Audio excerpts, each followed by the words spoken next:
Good afternoon, viewers, and welcome to the Triangle Curling Club in beautiful Durham, North Carolina for the Juniors National Curling Qualifiers. My name is Zach Burley. Alongside me, Zakai, Siegel, and basically what's going on here today is there are 6 host sites for the Juniors National Curling Championships. This is one of the 6. There is a men's and a women's division for the juniors, and the winner of each division from this event will earn an automatic qualifier to the Juniors National Curling Championship. We will have in front of us 4 sheets going on simultaneously. There are 2 ways to consume today's media. There is the one mainstream on the YouTube channel, which will just show you this the whole time. They will not change the angle. It will be this whole thing. So you can choose whichever sheet you like to look at and just look at it. The other stream will see us changing around camera angles, looking down on specific sheets and showing you camera angles you would not otherwise be able to see on the main stream. Whether for the good or for the bad, you'll have to listen to us the whole time. You can decide that. But either way, we have lots of ways for you to watch today's events. So, what exactly is going on in front of you? 4 sheets left to right. Betteridge and Merrill on the left-hand side. That is your 3-4 matchup. In the middle are our finals. So on the outside sheets, we have our other matches, and in the middles we have our finals. Best and Carlson in the men's division. Neal and Tamboli on sheet C, which is just right of center for our women's division final. And then the Triangle Curling Club Peachtree team taking on Team Taylor over on sheet D. Gives you a bit of an idea. The ones that are up for automatic qualifiers are the 2 sheets in the middle. So Zakai, really fun opportunity for us to get to see these young players compete and be able to play for something very meaningful here, an opportunity to get an automatic qualifier into the national championship. There's nothing quite like it. Absolutely. I'm very excited about today. I mean, this is a new thing for Triangle Curling to be hosting a qualifying event for the juniors. This is the first time we've done that. So any of these teams here, they could go on to do some great things. I'm really, really excited and happy to be here. Yes, it'll be a lot of fun to see how the game develops. They are 8 in games on all sheets. We have a great collection of athletes. This is an event that has been going on in some form or another, the Juniors Curling Championship, since 1974 for the men and 1987 for the women. Now, Triangle Curling Club hasn't been around that long, but it is the first time they are hosting this event among the 5 other host locations. And for those who were tuned in right at the top of the stream, they saw that these curlers were played out with the bagpipes. That is a nice traditional element of curling. You're going all the way back to curling roots that it did start from Scotland. Everyone thinks of curling being a Canadian sport. The vast majority of curling does take place in Canada, but it all started in Scotland. Folks throwing stones down frozen lakes, and so we hold on to those traditional elements to this very day. It's great. And when the ice thawed out, they were playing golf. So the Scots really have a strong handhold on the world of sports. So we're just in number 1 of our men's final on sheet B, which is just left of center. That is Team Best, skipped by Ryan Best, facing off against Team Carlson, skipped by Evan Carlson.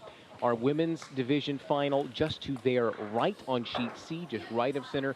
That's Team Neal, throwing Addison Neal the skip, and then Team Tamboli, skipped by Anna Tamboli, who is the juniors national defending champion. Her team won it back in 2022, so we talked about high caliber of competition here. We have the defending champion in the house, literally and figuratively. Get over.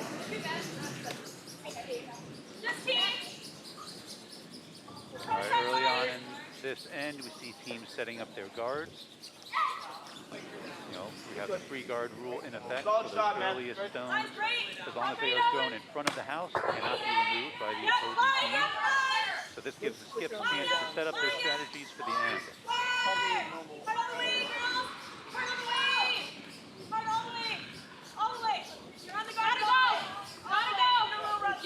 So sweeping down there on sheet C, that is Team Tamboli.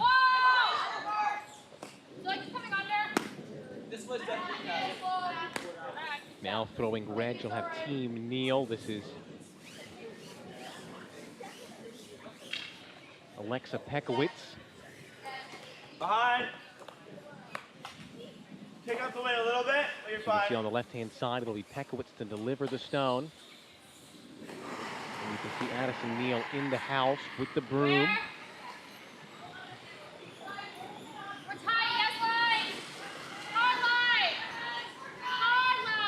Push a little bit wide. Paul will try and curl these stones around the guards, curling a bit early. Tap off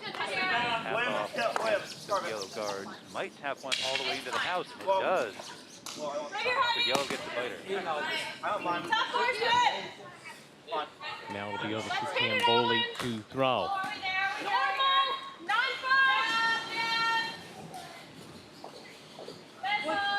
Paul is also to try and curl around those front guards. And that's the first element.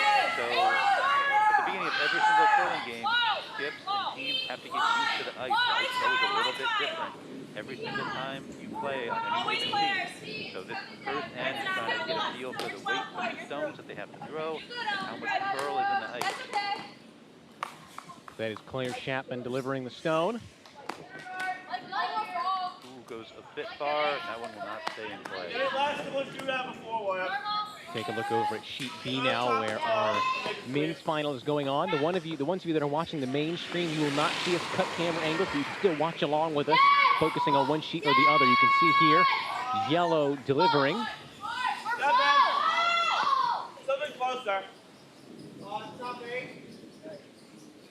Whoa. Come on. I still like the same thing, honey. This is okay. Okay. Good sweep, good shot. Normal. Now sitting 2 for yellow. Now, neither of those stones is protected by the guard, so either of them could be taken out. Looks like you do have a takeout call here. Gotta go, Ben. Always straight, always straight.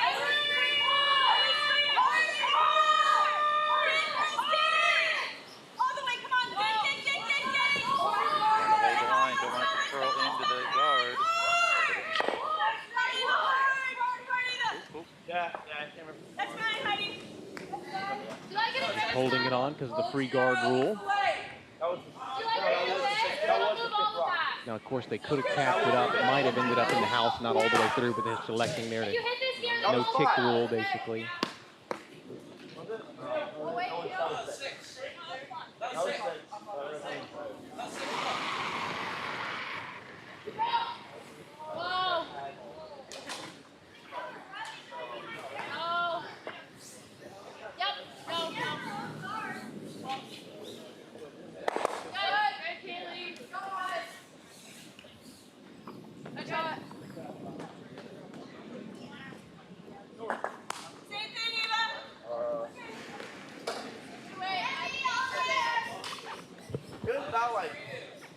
Here. There. Henrik, you don't have to skip. Stay in the house.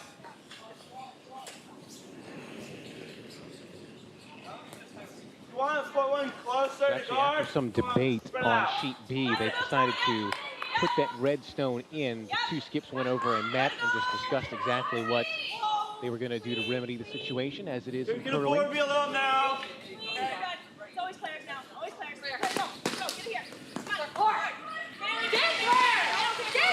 You see a yellow draw in for Team Tamboli. Pretty narrow. That's a beautiful shot. Finally able to tuck one in there behind Don't worry the about guard. it. If it slows, I'm good with it. Slow down. Okay, just leave it then. Whoa. Fine. I will. Yeah. Okay. I like it well.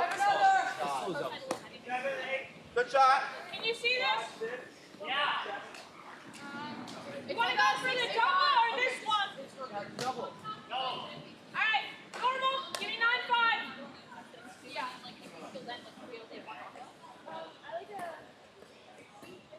So now it'll be Julia Pekowitz on sheet C. She's going to deliver this next red in as Tamboli was finally able to get a yellow in and get a really nice berry on it. Now there is room for a red stone to curl in and out count this yellow. It's going to have to be a very tight shot. See if they figure out enough of the ice.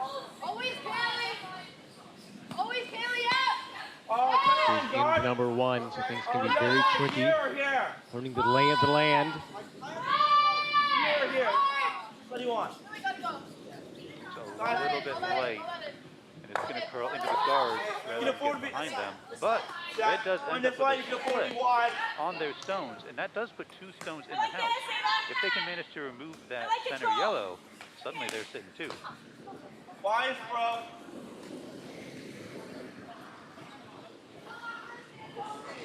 Where? Now Ava Chapman, Team Tamboli. Doesn't like the fact that red has stones in the house. They're going to try and space their space. That's not there. Get in your roll. With a bit of a bad ricochet and take out their own stone is what I'm talking about now. That red biter is way on the side. Now it is counting 2.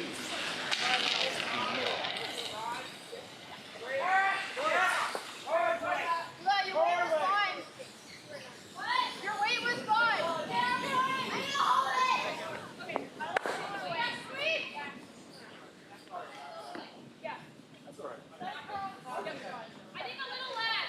Thanks, Dallas way. Yellow looking good on sheet B. You want to go to the Sitting other side? 3. Calling up for a guard to be thrown now. Certainly that's a lot of exposed stones. They are sitting in Bring me front down. of the tee line, which is convenient for them and makes those stones a little bit more difficult to get rid of. And it's more difficult for Team Best to sneak a stone onto the button. Okay, Sylvan, can you Right now see? they're trying to defend the stones they've got. William, let me know the way, Put guys. this one right on the center line. if they can. William, let's wait. Whoa. Whoa. It'll be fine. Can you bring it down to connect? Just connect. Will into the house. Good. Add another to their plethora of blocks inside. All right, not bad, not bad. It does freeze against the yellow, which makes the 2 of them as a unit harder to remove. You can see how quickly they're already delivering the next stone. They know exactly what they want to do. They need to clear some space, trying to sweep to hold this stone. But it curls a little bit too much.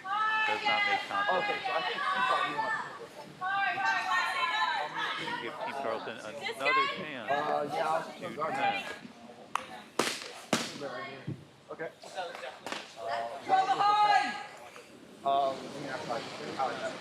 For that high guard. Yeah. How's ice?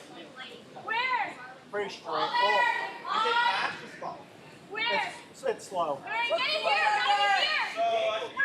Get in here! Curl! Yep. Curl it hard! Hard curl! Hard anyway! Rather be light than heavy. So now we'll see we're down to the skips throwing their stones. Just it! This? Yeah.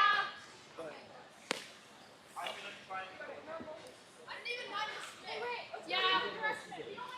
Trying to throw that guard and seal up what would be a very big opening in.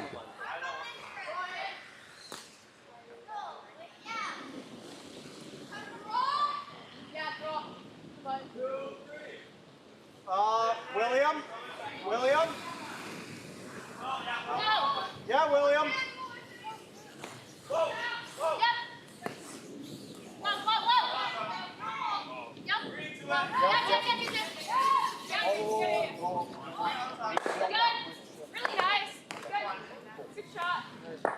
Once again, just ends up in the house. Yep, still trying to get a feel for the ice. They want to put up the guard. They're getting, their stones are ending up a few feet back. Again, this isn't a terrible situation for Team Carlson because it is very difficult for Team Best to get an effective stone into this house. But because there is no guard, they could potentially throw a big stone here and cause a lot of disruption.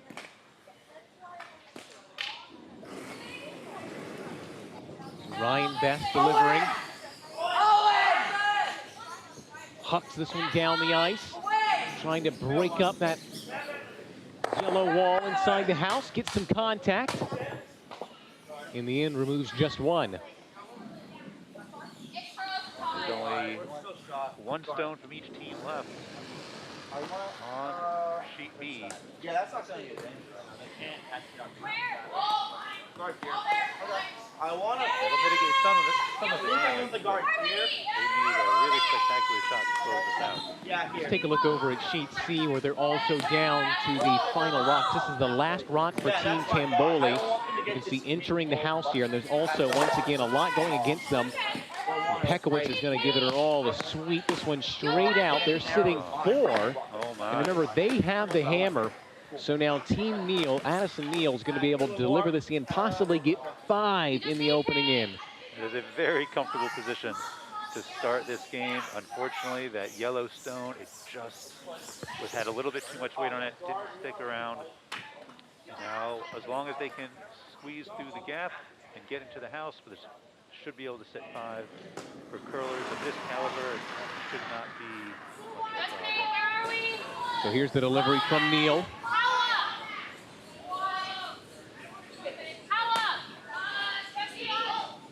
Just staying close. They don't feel like they can add anything to it. It looks fine. It's good. It looks really good. Of course, they're in a good situation here where they can always let this rock through. I don't think that's going to happen. It's going to settle. Very nice shot and a very, very strong end for Team Neal to start this game. Neal with the hammer gets 5. Let's take a look over at our other final for the men.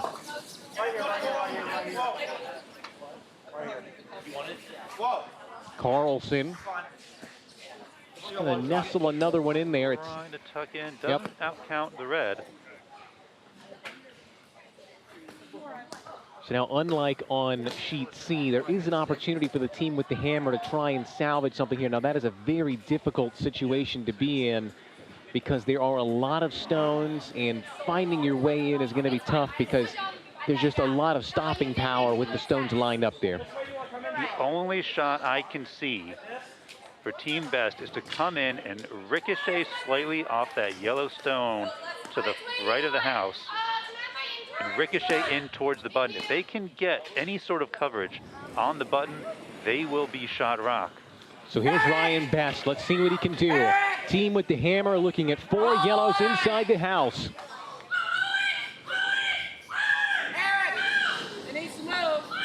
They're trying to bring that stone over a bit. They get contact, but no roll. Still, this does cut down the number of shot yellow rocks from 4 to 2. So a very good job of cutting things down.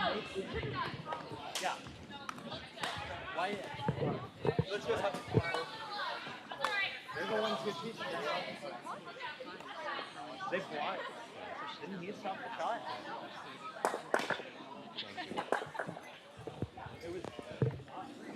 So that's just an example there of an ability to cut things down from a possibility of letting up 4 to letting up just 2 to Carlson. And of course, they'll keep the hammer here, so if they can score 2 with it, basically back on track to where you want to be. Right, you have to judge each stone based on the house that you have in front of you. The best thing they could do was to mitigate how many stones yellow had, and they managed to do that well.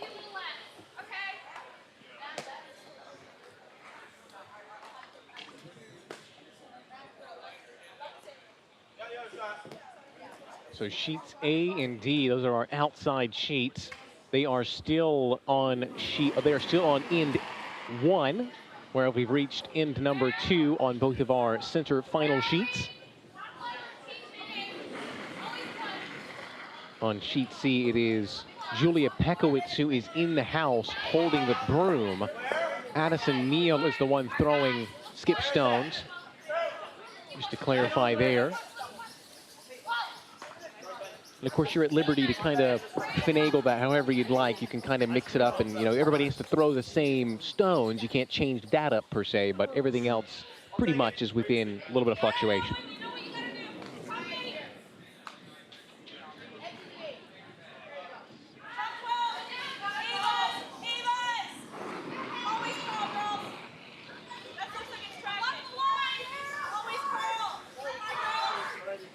So it's Marold and Betteridge here. This is Team Marold. But now they are just barely shot rock there. Yep, and there's so many stones sitting in front of the house. Very difficult to get into any other scoring positions.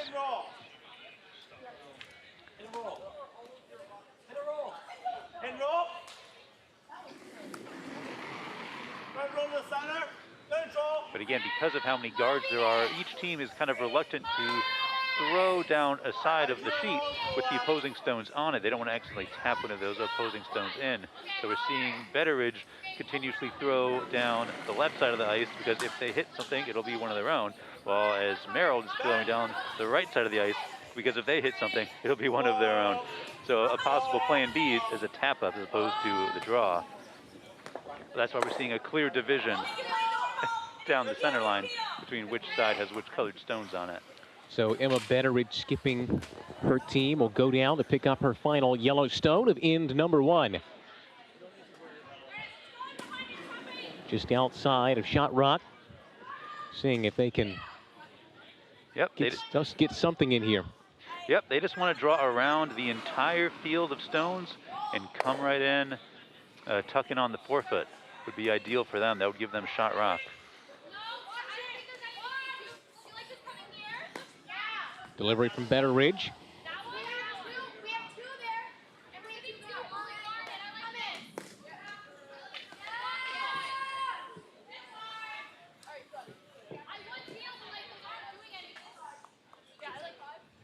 If you're a little heavy, it's okay. Okay? Wider is okay as well, but don't be bold. Quite a bit light on that one. Not able to get the distance they need to get all the way into the house.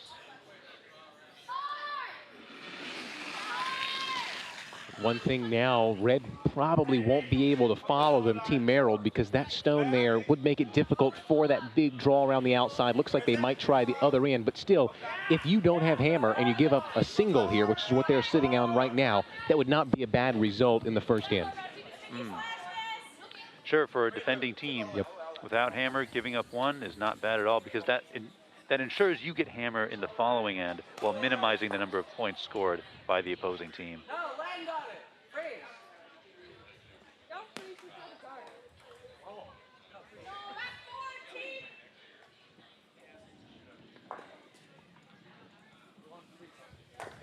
Looks like a little bit of deliberation. I think they're trying to figure out if they can work the angles to their advantage and do a tap up on one of their own reds and get that into the house, as opposed to trying to curl all the way around the entire field of stones.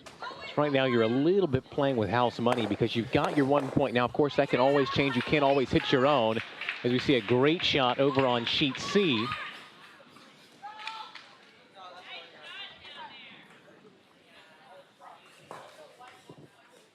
That cleared out the house beautifully.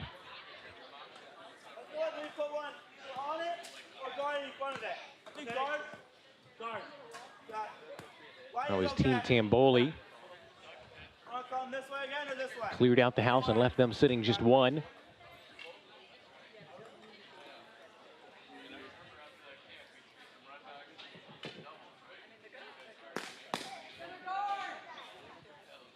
So now we'll see how Team Neal respond. Without the hammer, but with a 5-point lead.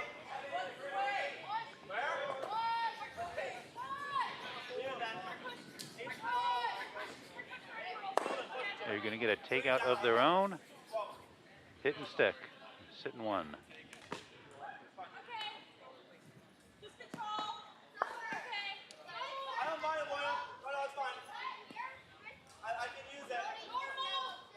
And another takeout call. They're just playing the trade game over there, shot for shot.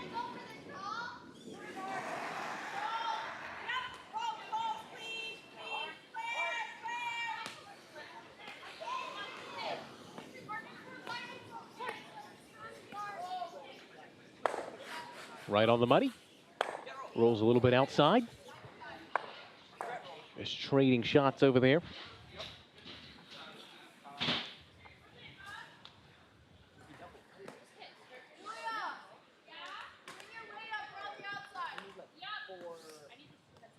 Merrill is about to deliver on A for the final stone of end number 1. So we'll see after that deliberation what they came up with.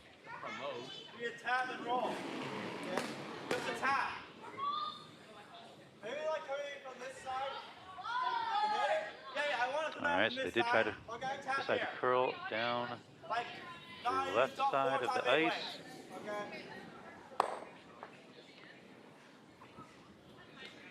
Again, a little bit too much weight this early end. Still trying to figure out the ice. That stone will have no impact on the final score for the end. But no harm done. Still 1 for red. So, of course, with Hammer, you wanted more, but still they got points on the board, or a point on the board. Men's final on sheet B, Best versus Carlson. It is Team Carlson with 2. That was cut down by Ryan Best. The end of end number 1.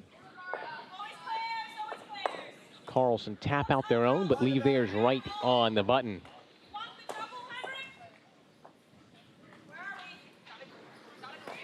Not quite the result they were looking for.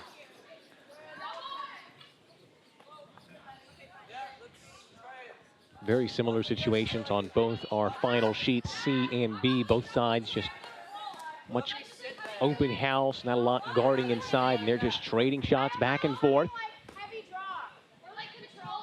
Pekowitz calling for a heavy draw. She really doesn't want her team stone to get to leave the house.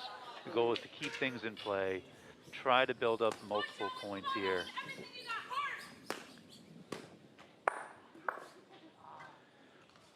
You can see there are a few guards over on the right side of that sheet, so if they can get a hit and roll, they would finally have a protected stone.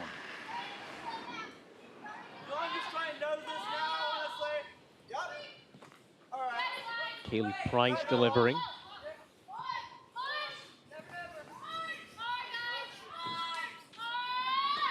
Finally starting to curl in, but rolling to the outside again.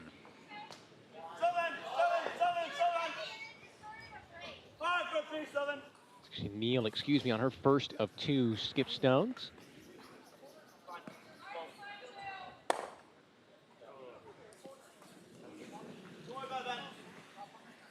And the house just about empty over on sheet B as Team Best were able to clear quite a few with a shot earlier.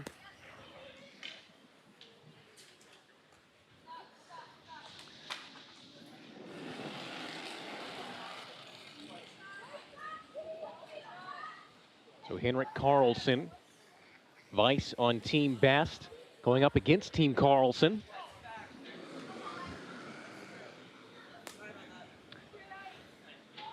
They're just trying to settle in the house, but we're continuously seeing some overthrows across all sheets.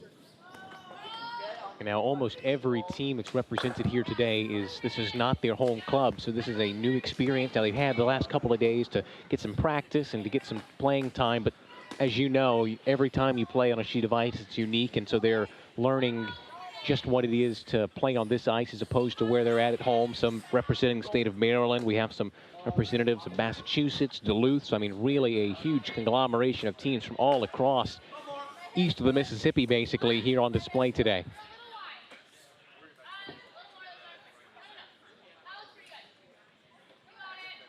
Neal throwing her final stone. For Team Neal, red up by 5 after the first end. Julia Pekowitz in the house, holding off the sweepers.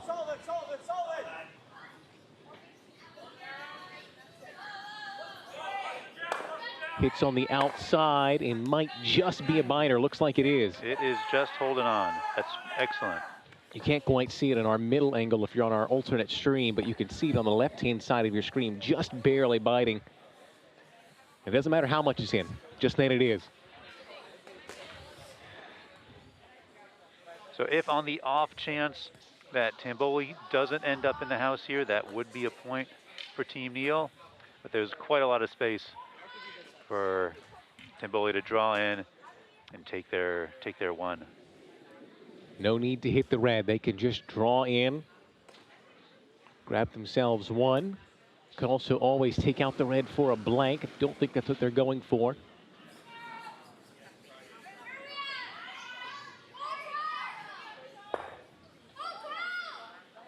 All right, up to the sweepers now, just to judge that weight and get that stone into the house.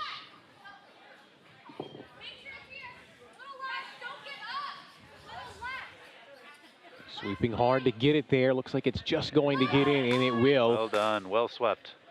So that's a point for Team Tamboli. That'll take it down to a 4-point lead for Team Neal as we shift our focus over as Ryan Best delivers his first of two for red. Side is down by 2. A wide open house here. The best way they can protect their stone is to freeze it against one of the yellows. Sweepers are really trying to get that as far as they can. It is going to get into the house, but it's not going to go very deep. Now it is out sitting the yellow on the outside, so it is next to shot rock if they can remove that yellow. So now we'll see what Evan Carlson can come up with here, consulting with his vice, Ben Peters. It looks like he doesn't like that red stone one bit. They might just try to peel this out of the way. Now the thing for them, they want to make sure not to ricochet any stones into their back yellows. So we might see quite a bit of weight on this stone so that it hits off center and both of those stones peel to either side out of the way with no impact to the existing yellows. Final delivery of end number 2 in our men's final goes to Evan Carlson. Up by 2.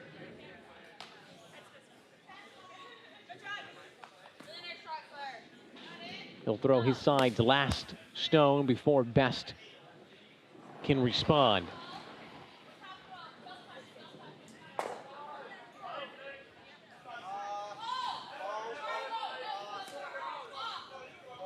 All right, quite a bit of weight here.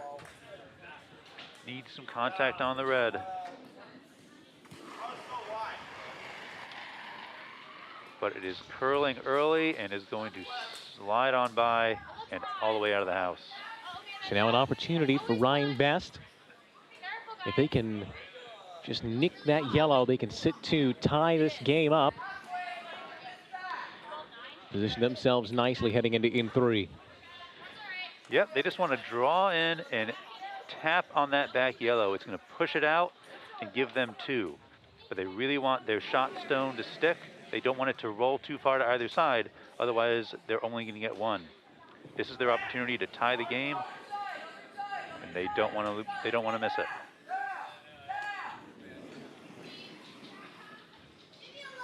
Ryan Best. Last stone of end number 2 with an opportunity to tie it up. They got to get around this guard.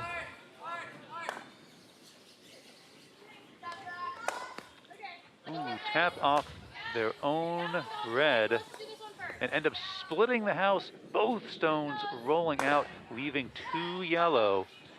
And that means a steal for Team Carlson of 2 points, putting them up 4-0.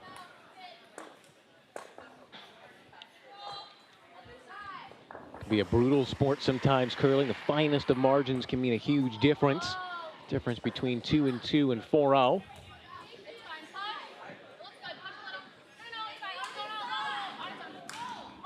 Our outside sheets are almost done with end number 2. We're just about onto the final skips rocks on those. few in 3 on sheet C.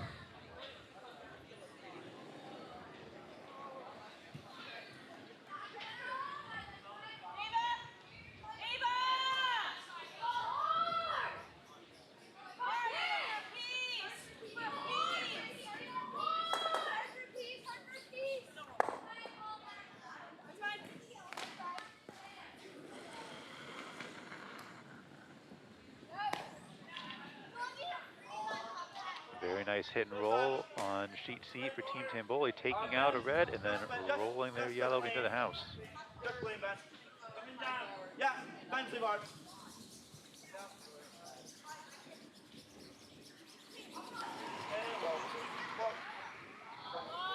I like it. Kaylee Price for Neal.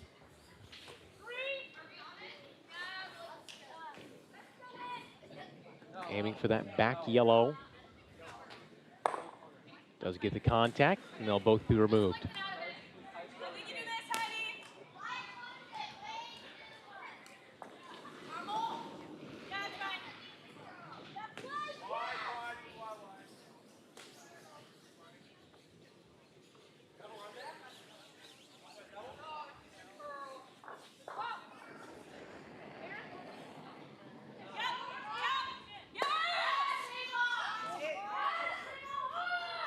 Chapman sweeping hard for Team Tamboli. Trying to hold that line. Does get contact, but both stones rolling out. I don't know. They can double that, so yeah. So do you want us to do it here, or do you want to come down on top of that? Slow down and down. Okay. All right, no for the guard.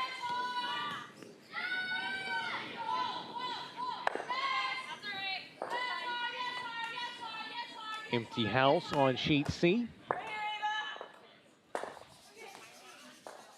You can start to feel these teams getting in a little bit of a rhythm now. Once the house starts to offer you something that's a little bit more familiar, no stones in, curl behind the guard.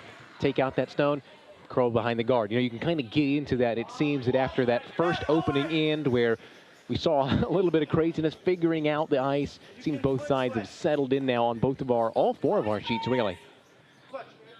I agree. We're seeing the accuracy of the shots increase across all of our curlers, which really gives the skips a chance to play to their strategies, set up the stones the way they want them to be, you know, to get the takeouts that they want, to get the draws that they want.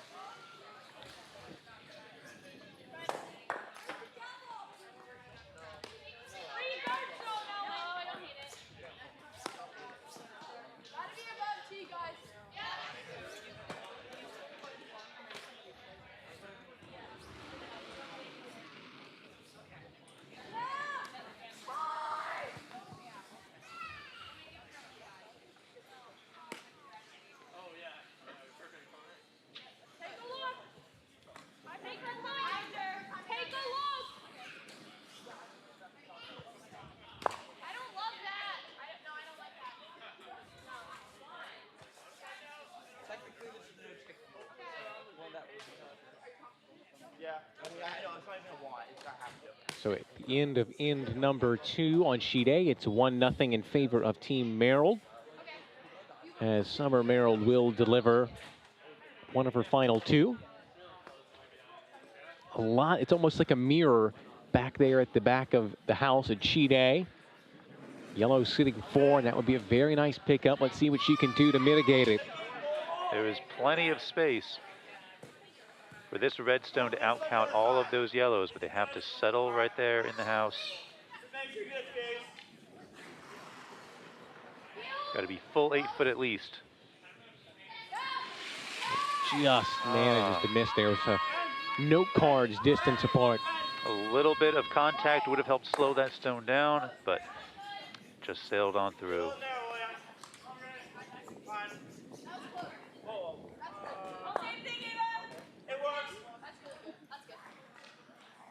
Also relatively empty house on B.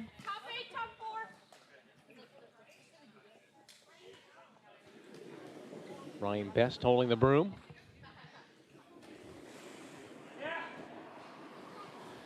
Both teams trying to just tuck in behind the guards and take a commanding position of this house.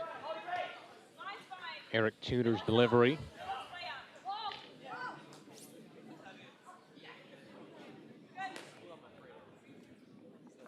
Starting to slow down, but will it hold on? No. We're still seeing some overthrown stones. Watch that pass. On here. Okay. If you're going now, it's okay. If you're late, it's fine. If you're one name, it's going to be Devin.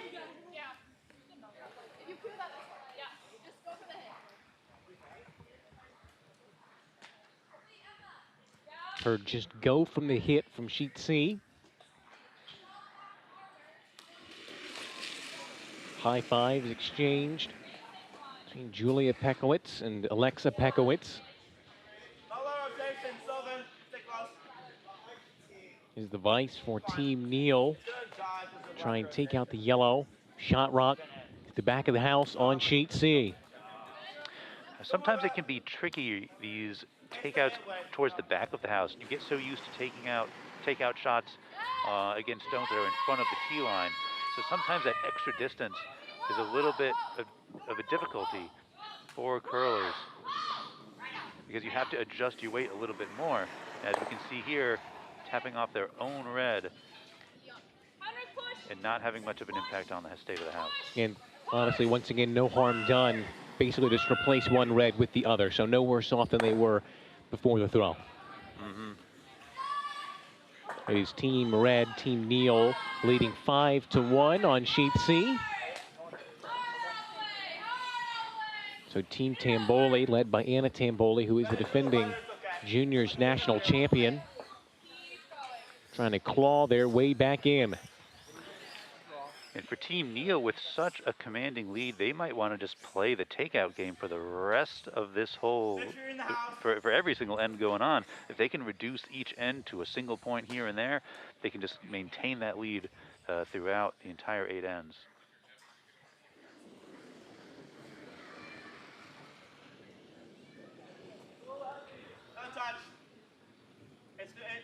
But with that miss just now, this gives Tamboli a chance to set up multiple stones in the house to start cutting down that lead.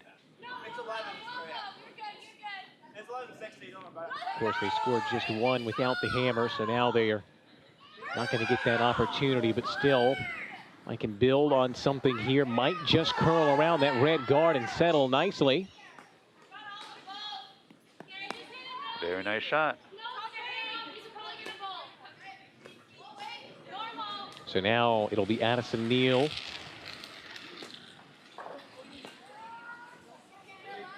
Skip to deliver, and there's a little bit more that she can see on this yellow. On the last delivery, that yellow was mostly well guarded. This yellow here, shot rock sticking out a little bit more. They're not going to be able to hit it dead on, but if they can just clip even the edge of it with enough weight to push it out. Just need to get around the red, and they do, and get their hit. End up taking out the back yellow off of ricochet, but it does move that other yellow towards center, exposing it away from the guards. And they set up themselves as being shot rock. A very, very nice result. Great work by Addison Neal. We'll see what Anna Tamboli can craft up here. She leaves Ava Chapman to hold the broom. She's got it just about centered with that yellow shot, that yellow rock at the back of the house. Sullivan. Yeah, hard. So they want to do something similar. They want to curl in and really hit that shot red while also sticking around. Thank you, Three members of Team Tamboli representing the state of Minnesota and Duluth Curling Club. Heidi Holt, the lead from Bismarck, North Dakota.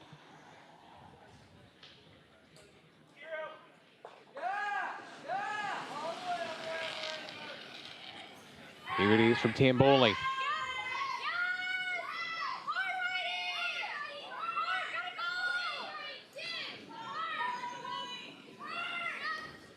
They're calling on those sweeps, but looks like that is on the guard.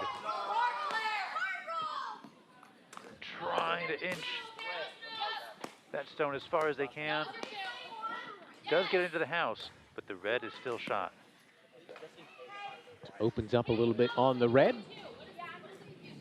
Neal will deliver her final of end number 3. Do you prefer the draw? Conversation going on here. Do you prefer the draw? I'm going to give you a little extra though, because I don't want you near that. It's good to see that communication between team members. They have the option to try and remove some yellow stones, but again, if you're feeling in that moment, if you're feeling more comfortable with a draw versus a takeout, that's worth having that discussion. That's worth getting a more effective stone on the ice than potentially a miss, which doesn't get you anything.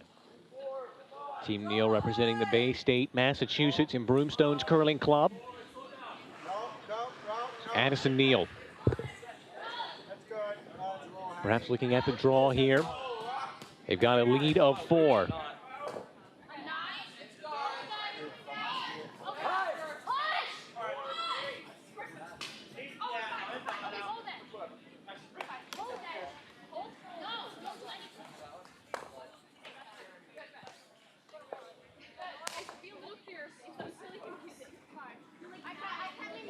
So in the end, they are able to keep both of them in play. There was a worry there when it tipped off, and it might just go out, but they do get 2 with the hammer, extend the lead even more. They now have 7-1 lead over Team Tamboli. Very nice result for them.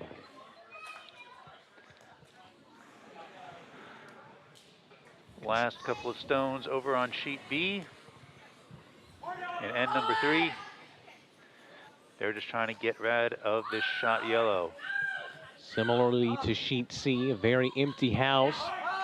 Best calling them off. Nice square hit. Leaves 2 stones in the 12-foot for red. Nothing for yellow. It's a nice, comfortable position to be in. You have a split house, so it's very difficult for yellow to potentially get a double.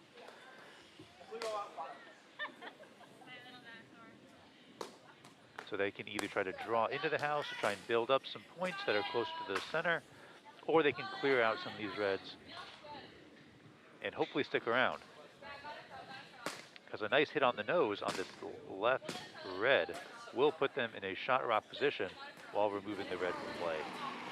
Evan Carlson, his team from great state of Maryland, presenting Potomac Curling Club. Side leads by 4.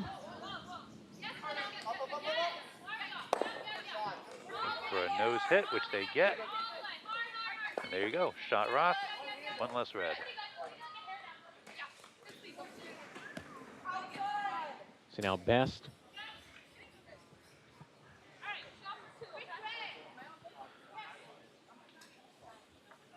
Not the worst situation to be in. Can just take out the yellow and cut the lead in half. Yep, they want to do something similar. They can just get a nose hit and they'll still be in the house. And that'll give them 2. Ryan Best was so close to tying this game up in the last end.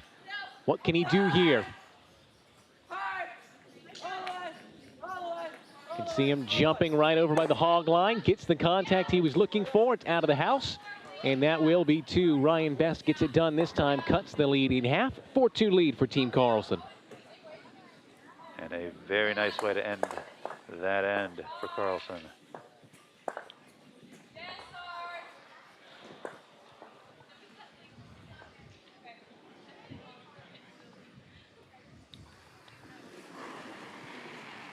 So it is 4-1 on sheet A, 4-2 on sheet B, 7-1 on sheet C, and a blank makes it 2-0 on sheet D.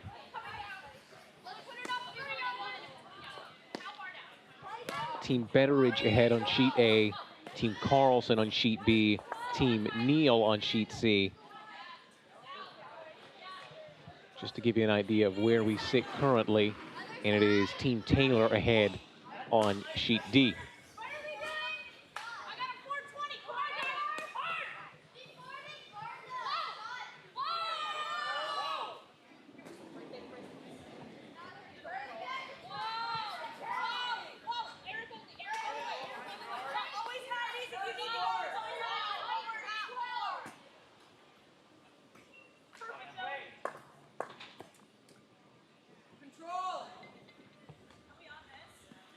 Of course, there is a lot of eyes on sheet B, being it is our men's final, but also especially so because this is the hometown heroes. Ryan Best, his team representing Triangle Curling Club, where we are located today in North Carolina.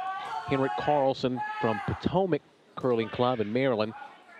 The three members of that Best team representing this club.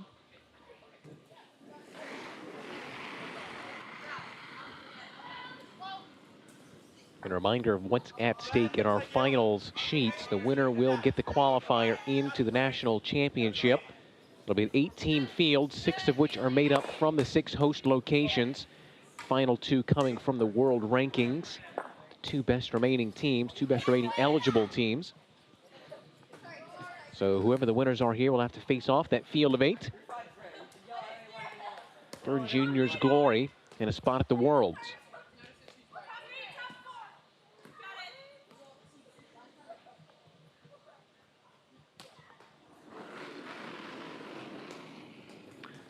Juniors Nationals coming up in April, I believe.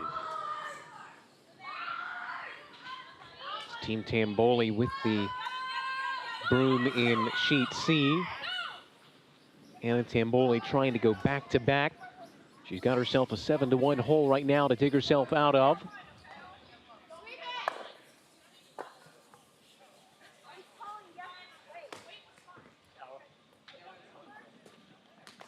Hoping to clear out some red stones, but not quite enough weight to push them out the back of the house. I don't like leaving that. You hit it like here, it's fine. Yeah.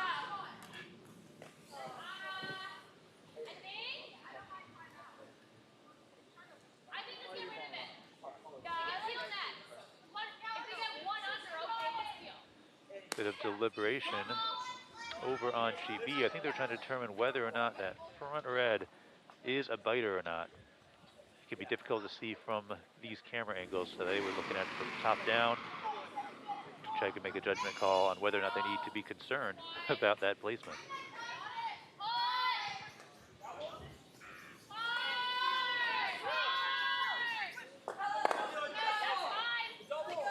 Very nice. Stone thrown by Claire Chapman. Removes the yellow, does remove one of their own, but they're still sitting 3 red.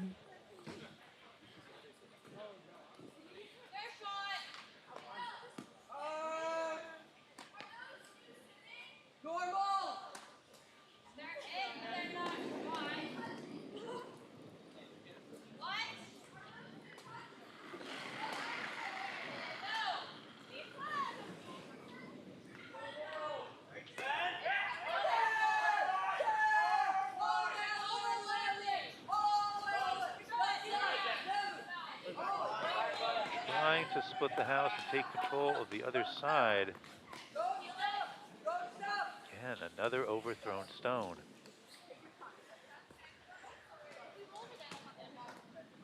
They wanted to establish a position on the left side of the house and start to build up some points. But now this gives Team Neal an opportunity to clear the guard and keep the house wide open. Julia Pekowitz. She's been holding the broom, but she throws vice stones.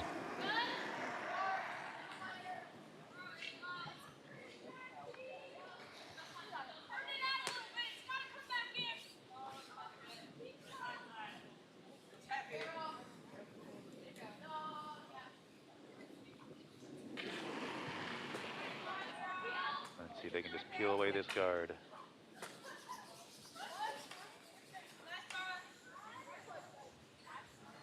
Sweeper's trying to hold the line. Ooh, slips by. So a miss for a miss over on sheet C. So now Ava Chapman fights for Team Tamboli. Gets another chance at this draw behind their yellow guard.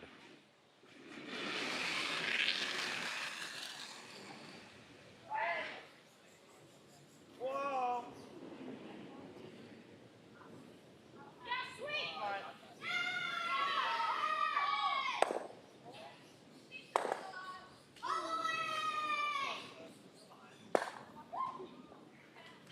I still want to come behind it, Eric.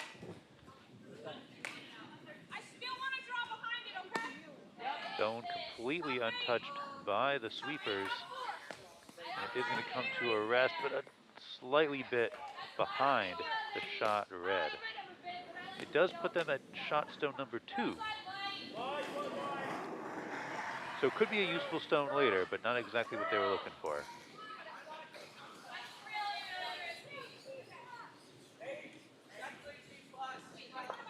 Sheet B.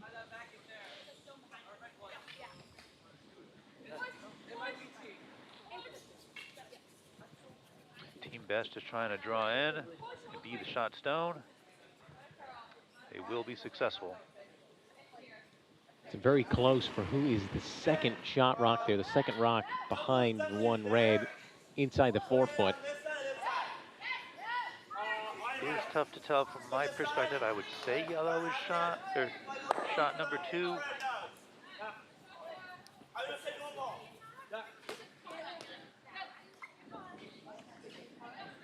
Either way, their concern is that red in the 4-foot.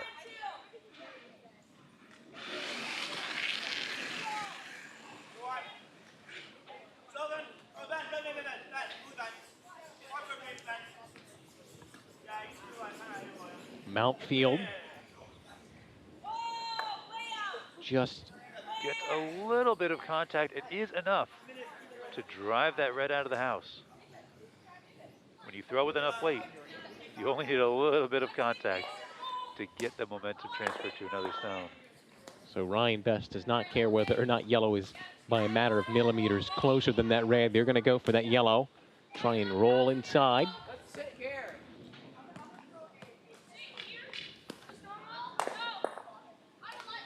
Quite a long roll if they want to get in cover, but just getting the yellow out of the house is a good result. So it's Henrik Carlson who will have the delivery. He's in discussion with Ryan Best now about where they want to roll to.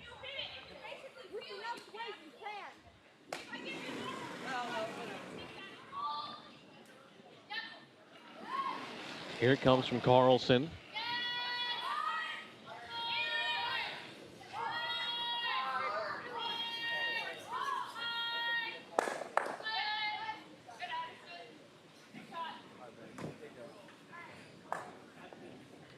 The outside and wide. To the outside.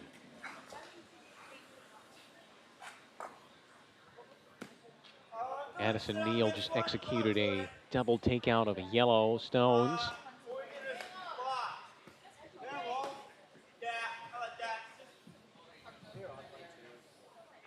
That leaves Tamboli staring down a red at the middle of the 8-foot.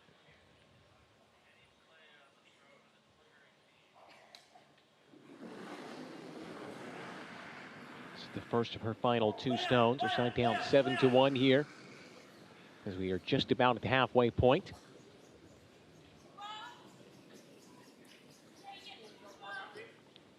Ava Chapman at the back of the house, spotting this one. Ball on clear, Chapman for the sweep. Taps it back, great shot.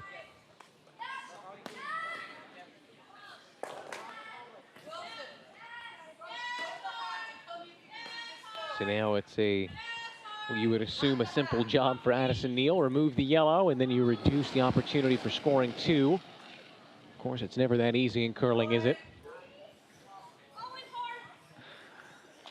Shots are always a little bit more difficult than they appear.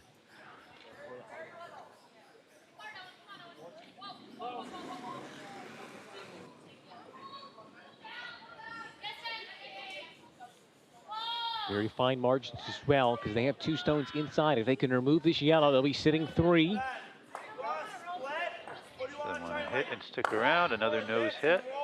It does leave their stone exposed, but they did get rid of the yellow. So now there really is no room for error because Anna Tamboli's got to take out the red. If she misses this shot, then it's 3 more to the tally of Team Neal. Very fine margins here in Durham. Yeah, their best shot right here is just a hit on the nose, stick, and take their one.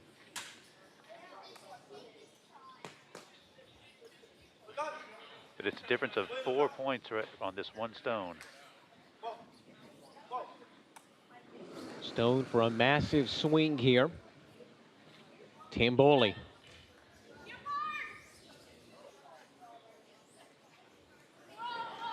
Stone's starting to curl a bit early.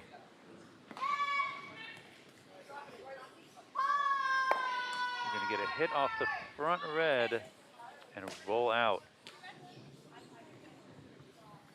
So not 1 for yellow, not 3 for red. It's 2 for red. As Team Neal extended out 9-1 now.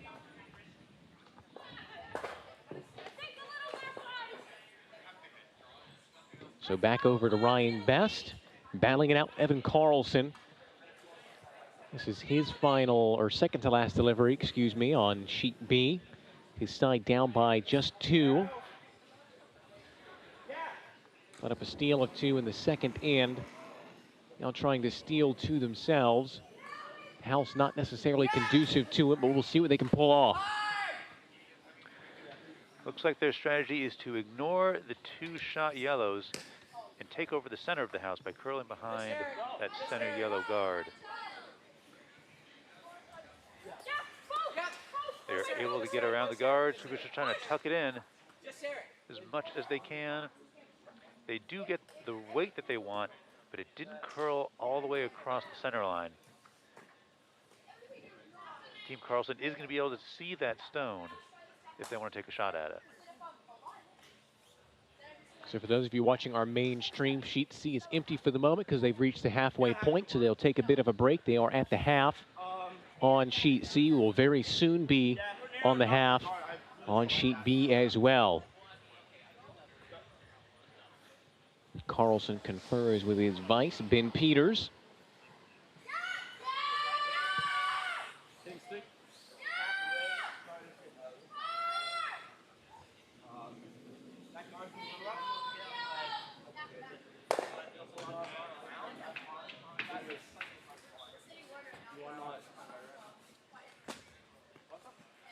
It looks like the takeout is the call.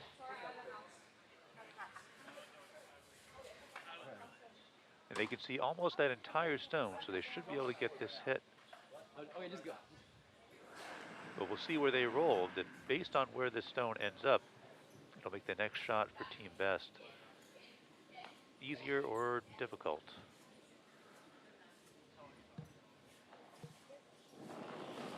Carlson, his penultimate stone of the 4th end. Sullivan.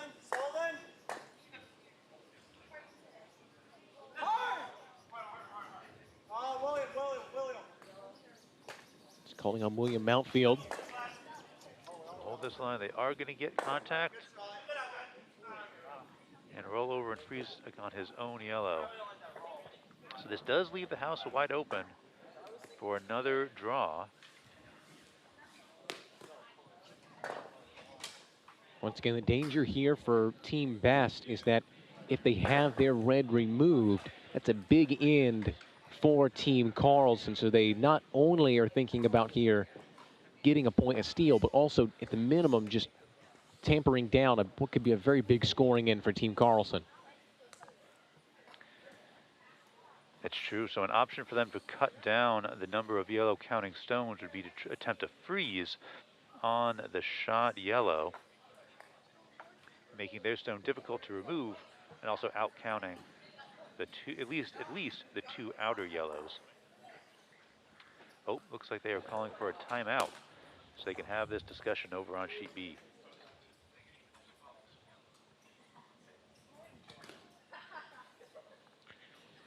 So sheet A, Summer Merrill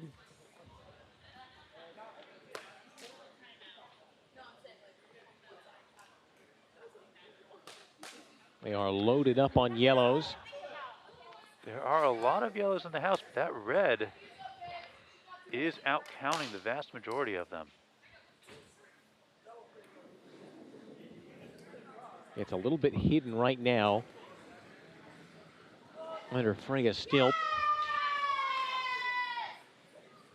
Can see it a little bit better now.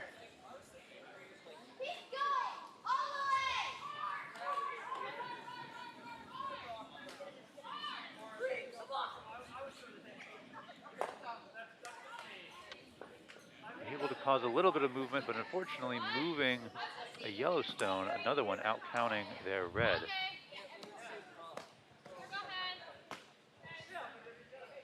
I believe that was the last of end number 3. So now what they're looking at is whether or not the yellow is second. Which it looks like it is from our angle. But so they're going to have to measure it. They are calling for a measurement. So at least one yellow. Right now they're up 4-1.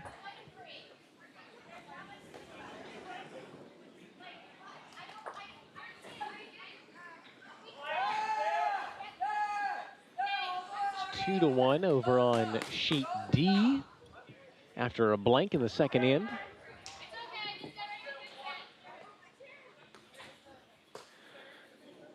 This is a 3-man team Taylor going up against a combined team of Triangle Curling Club and Peachtree down in Georgia.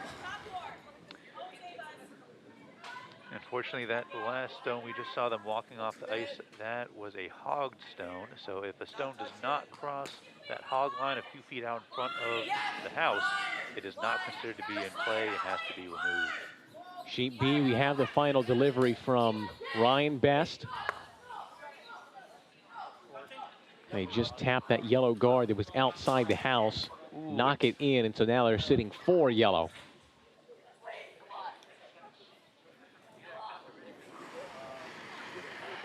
Remember, the yellow does have a hammer here, so they can possibly make it 5.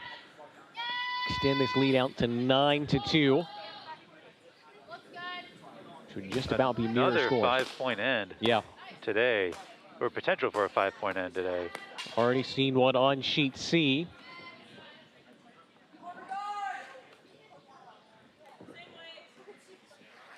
So now Ben Peters again gets the direction from his skip, Evan Carlson. You would imagine the worst case scenario for Team Yellow is 4. So they're sitting pretty either way. Looking at minimum to double their score. Gotta go. Really gotta go. Really move that rock over. Gotta go. Really gotta go. Really gotta go. Keep going. Keep going. Now this looks like they're just trying to draw into the house using their own yellows as backing. And just going to curl towards those 2 yellows side by side. That way if he's a little bit heavy, his own stones will catch him. Last delivery before the break. Here finishing up end number 4, looking to make it a big one for Team Carlson.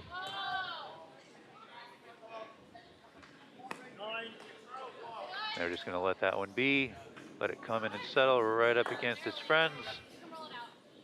And there you go. 5 points for Carlson going into the half. Great way to end the first 4 ends of curling for Team Carlson. They'll take a 9-2 lead into the break. So they got the measurement done on sheet A. They've moved the stone, so we'll see where the point goes up to exactly. Yellow already had one they knew was theirs. They were looking to whether or not the next yellow was going to be theirs as well, and the measurement is in, and it will be. So that is now 6-1 in favor of Team Betteridge on sheet A.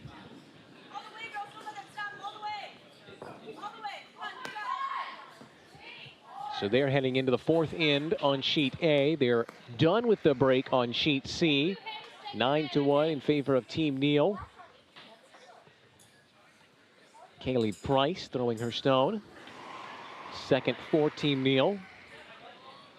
Oh, really, really, really wide. Yeah. Push, please. We need a push for a piece. Come on. Got it. Just trying to keep the house nice and clear, and they succeed.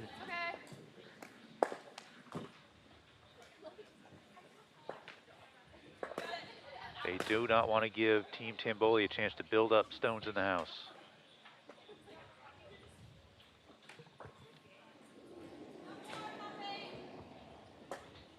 Mine's really tight. Where are we? Gotta go though, Clyde. Gotta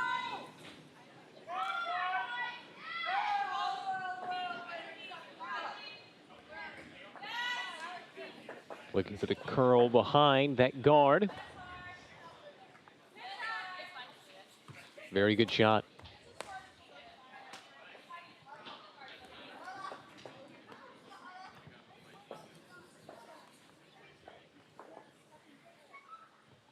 Chapman with the throw.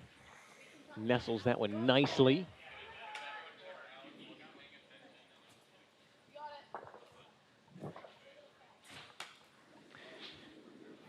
Yep, Team Eel's not really able to get to that shot stone effectively, so they're just going to start peeling away at the guards. Try and clear it out on a later stone. It's Julia Pekowitz now.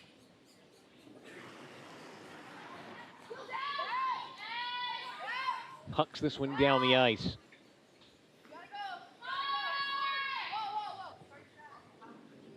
Sweeping to hold the line, but gets that hit. And the peel.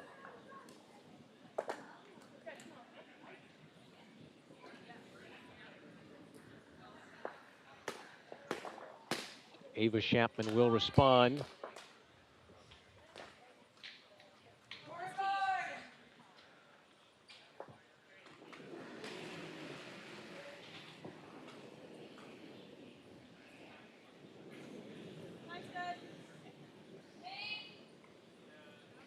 Gonna look to go to the other side of the house.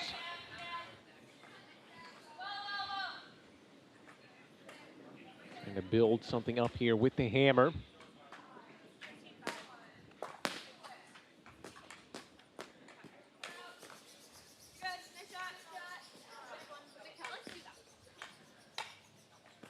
Very nicely done. Forces Team Neal to make a decision. They can either they can only take out one, or they can try to build up something of their own. But without guards, a split house is a nice way to protect some of your stones.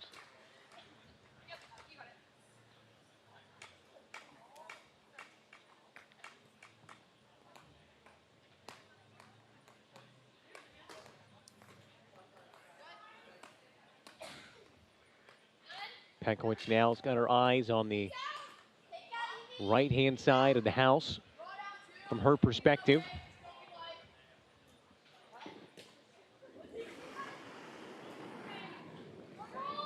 She'll chunk another one down to the other end.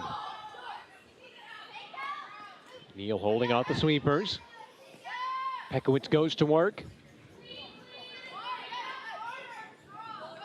And they are going to get a piece of it.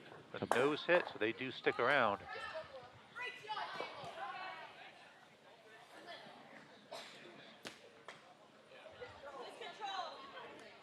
Not much deliberation needed here. They immediately want to get that red out of there and reset their yellow stone. It's very important that the shot from Tivoli does not roll out. They need every stone possible in the house to make up this deficit.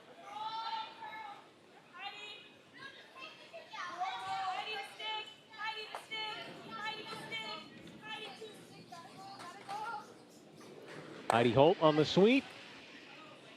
Does manage to remove the red. Takes their yellow with it.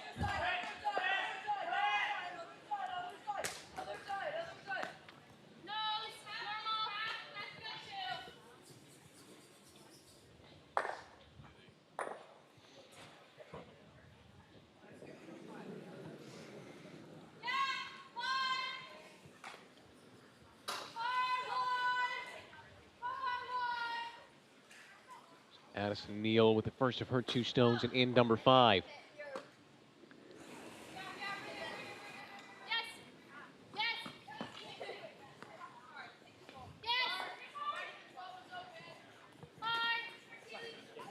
Again, just trying to remove all yellow traces from play. They are going to get that hit.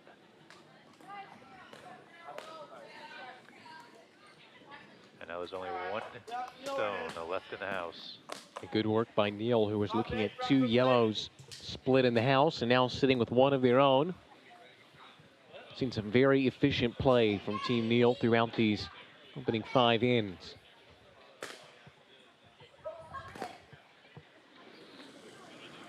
Now it's back over to Anna Tamboli. Yeah, if you can keep the field clear, if you can keep the number of guards to a minimum, that keeps the house open, so you can really adjust how many stones are in there. It keeps things open. Which is exactly what they want to do with the 8-point lead. The more open it is, the lower scoring opportunities. And you're at the point now that you're beyond, when you were speaking earlier, if you can just keep getting one at a time, we're beyond that now. You need to start getting some bigger in. So as long as they keep the house relatively open, that's going to be very difficult for Team Tamboli to achieve.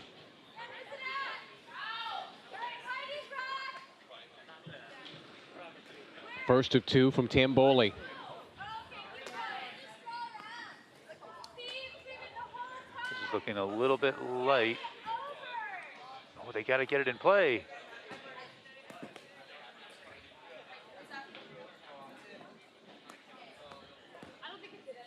Bit of a discussion. Looks like they are left with the guard.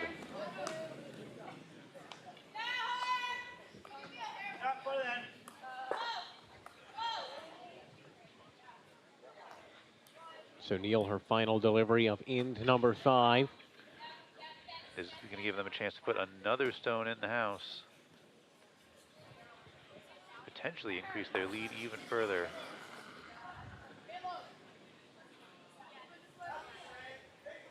All right, good touch. It's gonna curl over. Look, you ready. Bring it in.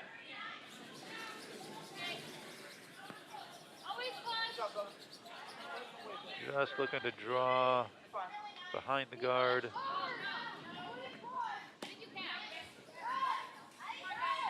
Sweeper's giving it a little bit to finish.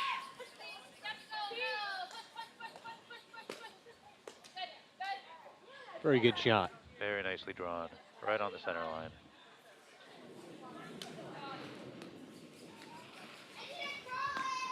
Didn't make it easy for Anna Tamboli. It's going to have to basically repeat the same thing, outdraw the red. Once again, fine margins. Got to get this shot right, otherwise you're going to see 2 more go the way of red. Yep, a hit on the red doesn't do them any good. They have to draw around it and get entirely tucked into the 4-foot to outcount both reds and get them another point. You like taking this a bit? No, nothing. You want to take it though. I just saying this here. Yes, mine needs it. Okay. Let's draw inside. Away go the sweepers. No. Heidi Holt and Claire Chapman. So it's going to come down on the red. Make sure you're in. Yep, it's curling in a bit early. It was a little bit too light. Stop over the leaves. If you're heavy, it's fine. And that is going to leave another 2 for Team Neal. Take it up to 11-1. Double figure lead for Team Neal. Don't worry about it. Best and Carlson duking it out. It was that big 5-point end to finish out the first half. The men's final. It's got a little bit of daylight between the 2. This shot right here, though, is just going to replace their own yellow. Not having much of an impact on the state of the field.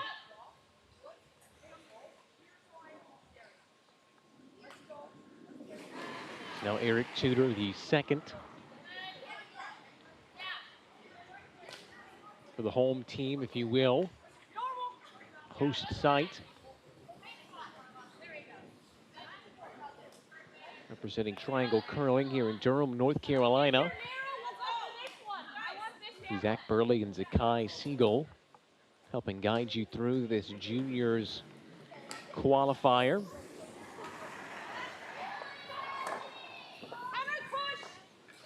So the takeout is called. They want to hit this yellow square on the nose. They don't want to roll center and potentially provide cover for that Carlson stone.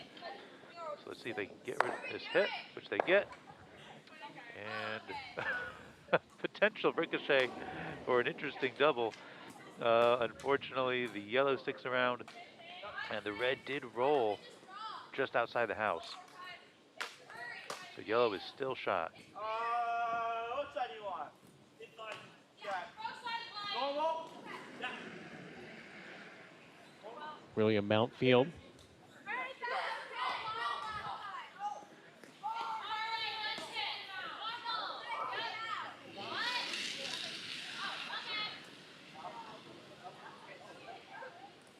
Sullivan. No, Ben.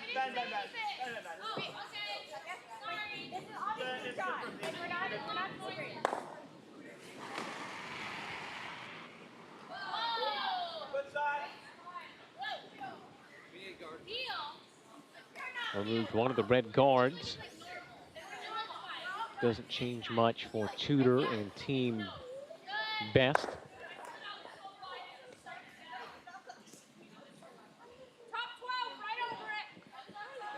So now they're going to go for the top of the 12. Get over around that red rock they've got sitting there.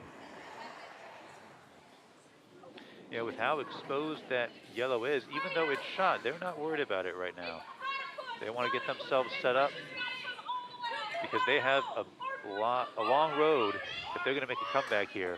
So they want to build up stones in the house, and they'll worry about taking over shot position later. Sweeping hard, that'll leave it just outside the house.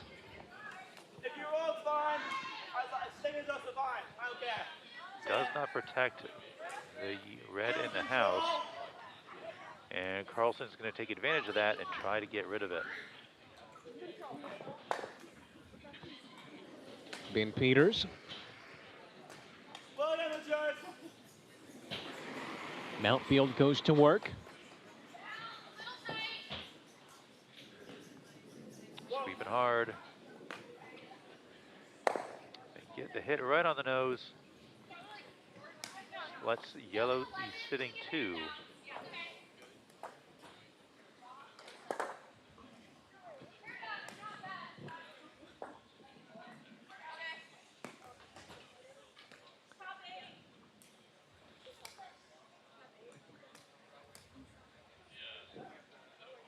Best calling for the takeout. That yellow just inside the 4-foot. Henrik Carlson. Calls Tudor onto it to sweep. And they're going to get a hit on, going to hit on the outside and roll out. So rather than rolling in and being potentially behind some of the existing stones, it hits just to the right. And both of them are going to roll out. Still removing one yellow, but they're not able to build up their own presence in the house. Hit this here. I like heel.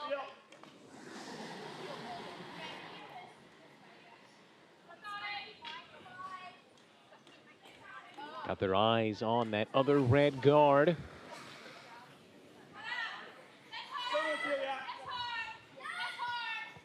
Heel is called, thrown with a lot of weight. They just want both stones removed from the board. And they are successful. Good shot, Ben.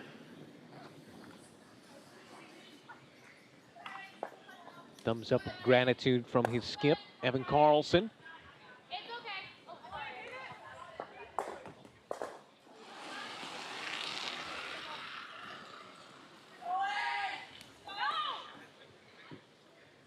And the takeouts continue. And let's see if we can clear the house entirely. There it is. Empty house on sheet B.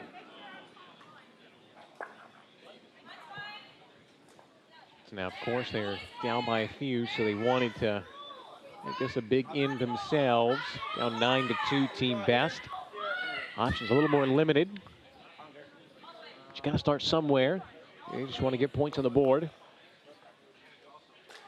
And but we're down to our skip stones, and you have nothing to work with. So it's possible to get more than 2 when you only have 2 stones left to deliver. And no matter where you put this stone right now, it will be open to get hit by the opposing team. Even if it's just one, that's fine. Just keep going, that's okay.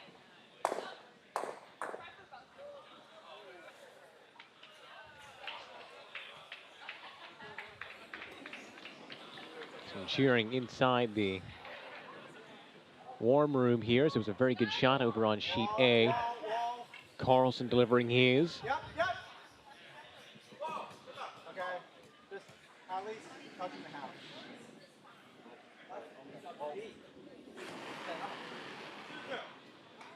We'll draw it right down onto the button. Gonna go just behind, but of course it is still shot rock. It's the only rock. Exactly.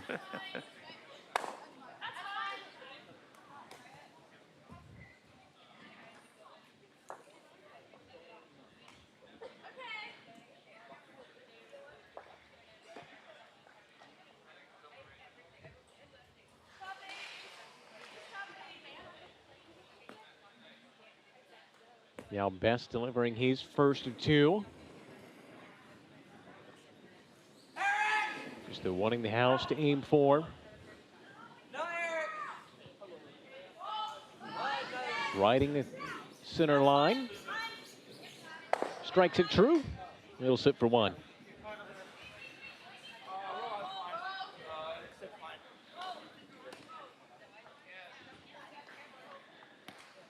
At this point, Team Best's only chance to get a second point would be for a miss on this final stone from Team Carlson. Something Evan Carlson has not done much of today. Very true.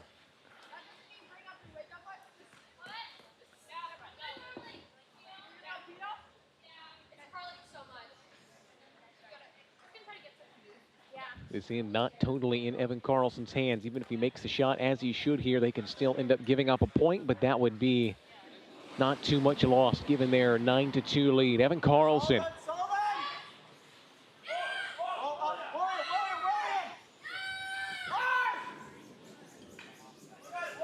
Sweepers coming in to help.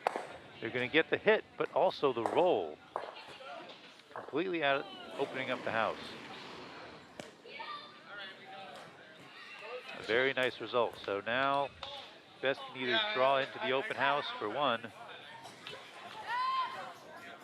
or take the blank if they want to maintain hammer into the next end.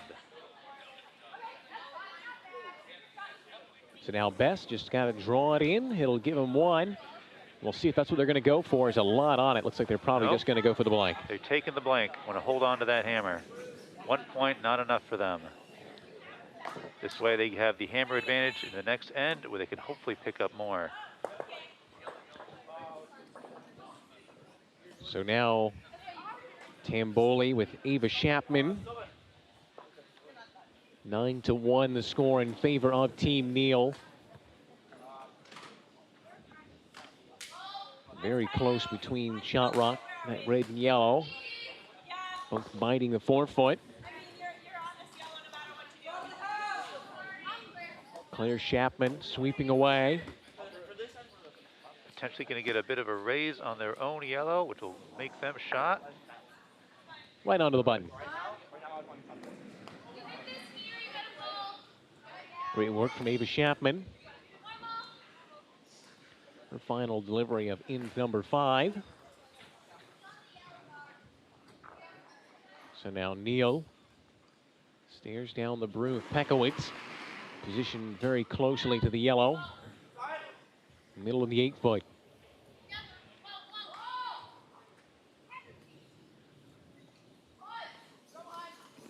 Away the sweepers go. Takes out 1, takes out 2. Clears out the yellow from the house. Very nice result.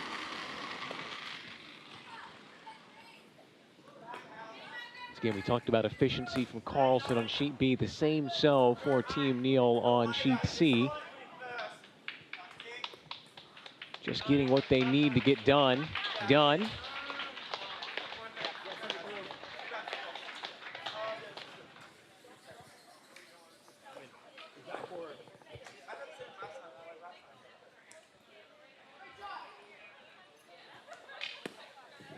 So now Tamboli.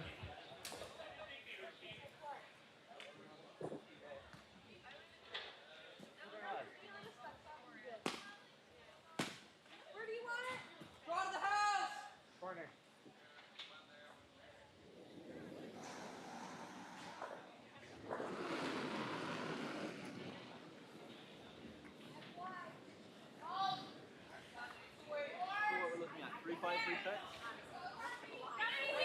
Now looking to rebuild some board position in the house.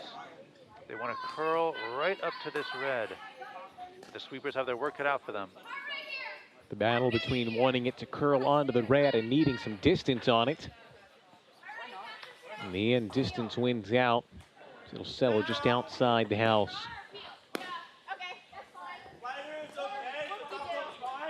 Pekowitz asked Neal, draw or peel? They're going to try and draw in behind.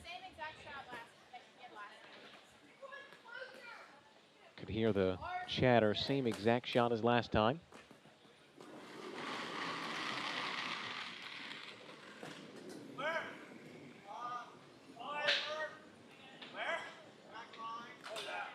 Situation here for Team Neal where they can use their opposing stones to their advantage if they can get this draw.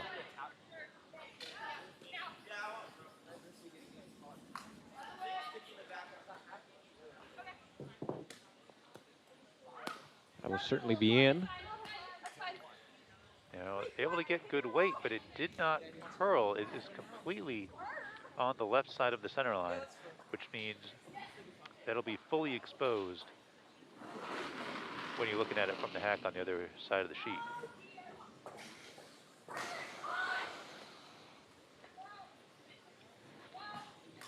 And because it is sitting behind the tee line, Team Tamboli can potentially use that, the red that was just thrown, as backing as they get themselves in control of the house.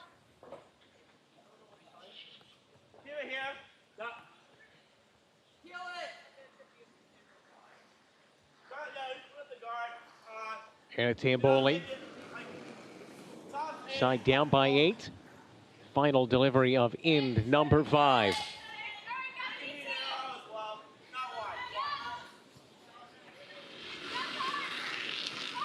Once again, sweeping on it for the distance. Looks like it might settle exactly where the last one did. It did almost an identical shot, and that'll leave 2 for Neal. Take them up to 11.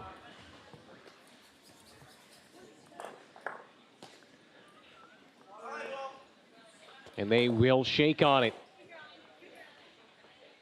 So a commanding victory for Team Neal as they take it over Tamboli in our women's final. That will put Neal into the Juniors National Championship, earning the automatic qualifier from this Triangle Curling Juniors qualifier. Great work on Sheet C. Congratulations to all participants. A great match, but Team Neal was able to bring it home.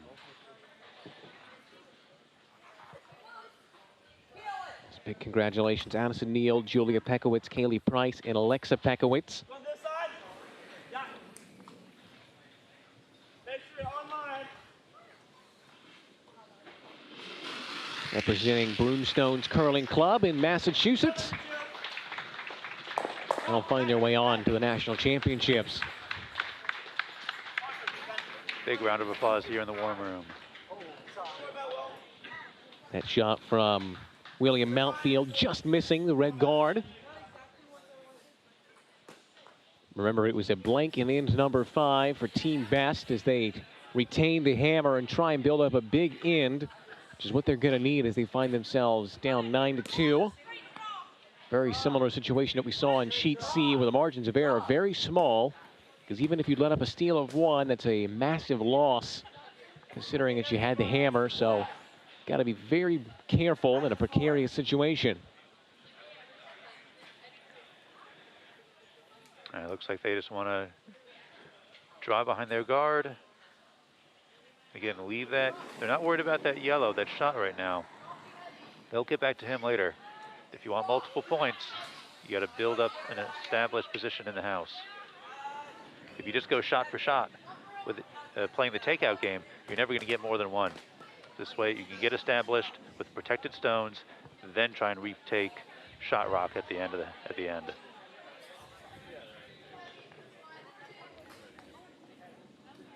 Tudor's throw will nestle inside the 12-foot. Not tucked in behind the guard. They're looking to take it out. Yeah, Carlson's been throwing and will continue to throw a lot of takeouts this afternoon. As is the nature of things with the sort of lead that they have acquired.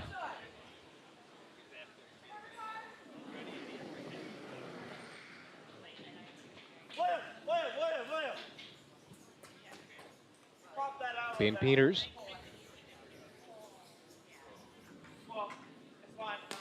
It's going to miss the red, hit the yellow, take out their own. That's a big break for Team Best. Very good result for Team Best. This is where just the consistency of your throws comes into play. You know, when your skip calls takeout after takeout after takeout, you know, it is up to you to deliver that consistent delivery, that consistent type of throw each time, and that can be very draining for these young curlers. Now Henrik Carlson.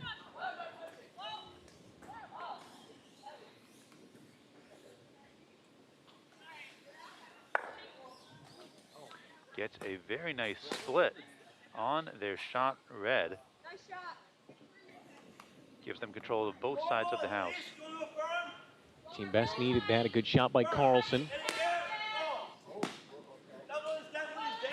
So now Ben Peters, redemptions of sort. We haven't seen very many mistakes from Team Carlson. We'll try and make amends here.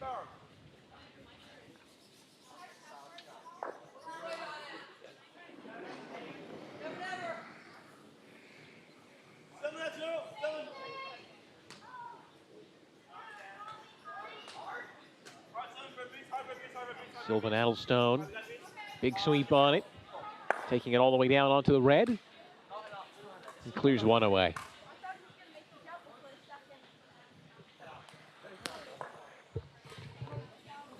A little bit of help from your sweepers, always a nice thing.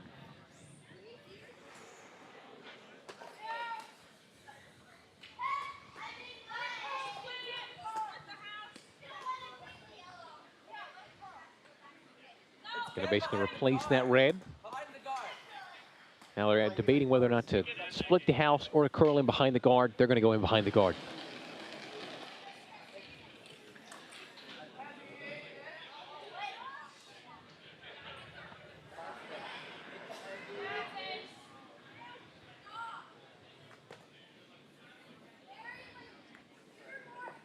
They just need this stone to settle. It is behind the tee, getting swept out by Team Carlson. As a reminder, once your stone crosses the tee line, one member of the opposing team is allowed to start sweeping that stone. And you're watching the men's final on Sheet B. Team Best and Team Carlson. Carlson with a 9-2 lead. Carlson got a 2-0 lead in the first end. There was an opportunity to tie it up for Best. Ended up giving a steal of 2 over to Carlson, making it 4-2. Narrowed things down to 4-2. And then there was a big end in the fourth end to make it 9-2. So after a blank of the fifth, this leaves Best trying to make up some points. But because they didn't establish a second stone in the house, this gives Team Carlson a chance to do what they do best, another takeout, And the roll from Carlson as well, Ooh. smooth as you like. Exactly where they wanted to put it, not perfectly buried, but just about. It's got a little bit of a area there for Best to try and hit. But Still all things considered, just about as much as you can ask for. a fantastic result right there. No more opposing stones in the house, and you have protection behind the guard. There is plenty of gap between the guard and the shot rock for Team Best to curl in.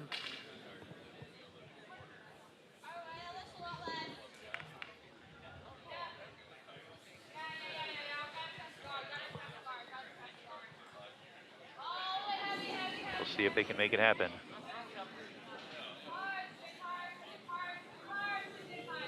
Best releases. Stone dancing along the edge of the center line. Sweeper's got to carry it all the way into the house, though. It's curling early and is going to be on the guard.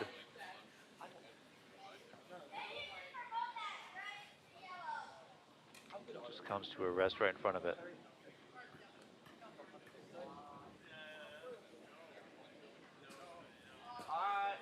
I'm not worried about it. Like, this one here, if it's out, leave it out. Carlson talking about coming up against the front of that guard. Could potentially peel them both because they are close enough to each other. Looks like they're more concerned with the guards than bringing another stone in the house, but they're going to go ahead and call their timeout. Yeah, there was a signal from inside the warm room very aggressively, just like, hey, take a timeout. They finally got Evan Carlson's attention, and he calls for the timeout, currently sitting 1 yellow inside. So it is a 3-2 lead for Team Taylor on sheet D, and a 7-1 lead for Team Betteridge yellow on sheet A. So our outside sheets.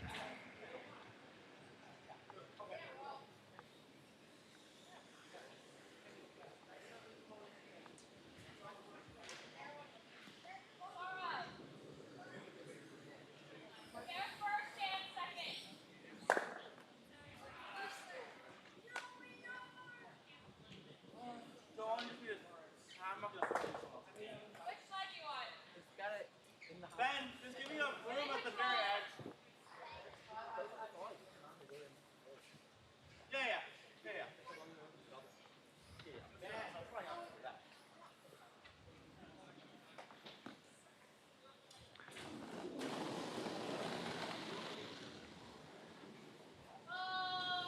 Last delivery for Evan Carlson. All that discussion, and they decide they don't even need the stone. They're just going to let it sail through. They're satisfied with being shot rock. It's a difficult stone to hit, this yellow, because it's pretty well buried. It's not impossible, still very much a hittable stone, but even if they do hit it, they're only sending one. But blanking this in is a lot more difficult than the last time, because they're going to have to hit it and roll them both out. And they're also running out of ends to blank, which is the other problem. I was just about to say the same thing. They don't have a lot of time left to make up this point deficit. They got to take what they can get. And right now, it's either take one and give up hammer, or potentially a steal. So that was why Team Carlson wanted to make sure that that shot yellow stayed there to put Best in a difficult situation. So here we are in end number 6, Best down 9-2. A difficult shot here. Both sweepers on. They want to carry this all the way to the button. Now all joining in there. Will it have just enough? Looks like it will. Very nice team effort by Team Best to get that point. That will yield them one, makes it 9-3, but they will shake on it. A valiant effort from Best, who makes a great shot to finish things off in end number 6, a final score of 9-3. And that means it will be Team Carlson who advance on to the Nationals Juniors Championship. Great work from everyone on that team. Team Carlson comprised their skip Evan Carlson, Ben Peters, the vice, William Mountfield, their second, Sylvan Adelstone, their lead. Evan Dowerheim, their fifth. Their coach, Mark Carlson, they're representing Potomac Curling Club out of Maryland. Well played, efficiency throughout, very little mistakes at all, if any, throughout the entirety of the game. Deservingly so, moving on. And also a big applause to Team Best, who represent the home club, Triangle Curling Club. This is exactly what they're building here in Durham, trying to get a youth pipeline to get some teams forward so they can have representation at the national level. Absolutely, and a big round of applause as these teams come off the ice into the warm room. It's wonderful to see a big crowd here at the Triangle Curling Club, rooting for all these young curlers. So that does it for our two finals. Men's final, Team Carlson advances. In the women's final, it's Team Neal who advances. Both of them by just about identical score lines. Big ends at different ends of the games yield victories for those two teams. So we look now at our sheets on the edges, A and D. We have a very close battle on sheet D. The three-man team of Team Taylor facing off against a combined team representing Team Triangle Curling Club and Peachtree. I'm not sure on D they were playing their matches. Looks like that might just be a pickup. So it looks like they may have actually come down to a result there on D, throwing some stones. That was the rec team that was representing Triangle Curling combined with Peachtree.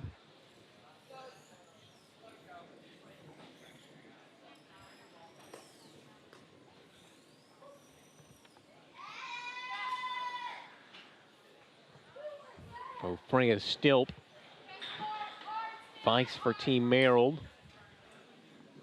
They're down 7-1. Trying to get another stone in the house, but coming up a bit short. They're still sitting 2.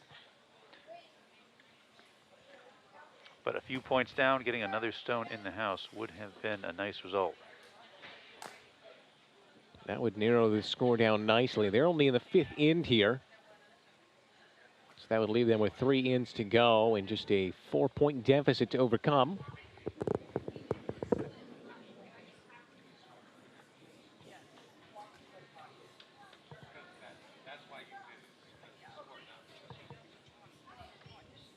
So Emma Betteridge, first of her 2 final stones, in number 5. Amelia Gould holds the broom.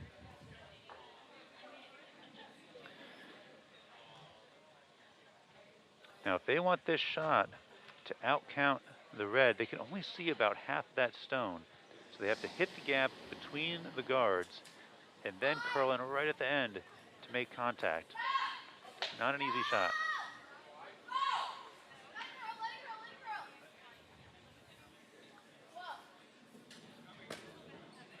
Calling the sweepers off, hoping for a bit more curl on the stone. Sweeping Very at the good end shot. as the stone starts to move, getting contact, but not with enough momentum. Yeah, the line was perfect, right where they wanted it to go, but then just not enough oomph to knock out that red stone.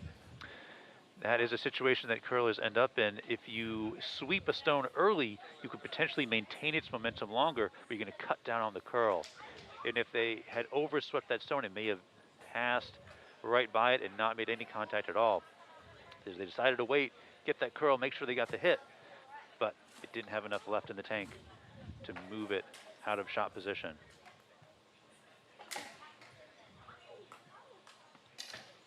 So now Summer Merrill. They're looking at the opposite side of the house, left side from the Hacks perspective. And I like the draw over on this side because they can either draw through all the guards and get themselves into position, or if they end up on their own red, they could go for a raise. And so that's multiple chances for them to get a second stone into scoring position.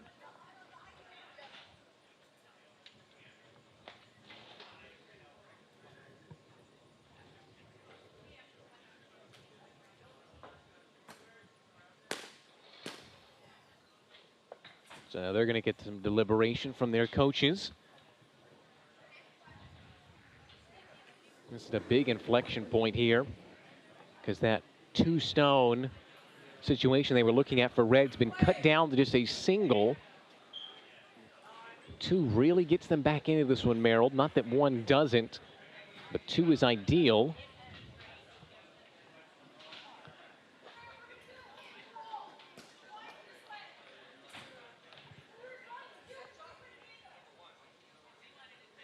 Betteridge also having a conversation down the opposite hog line.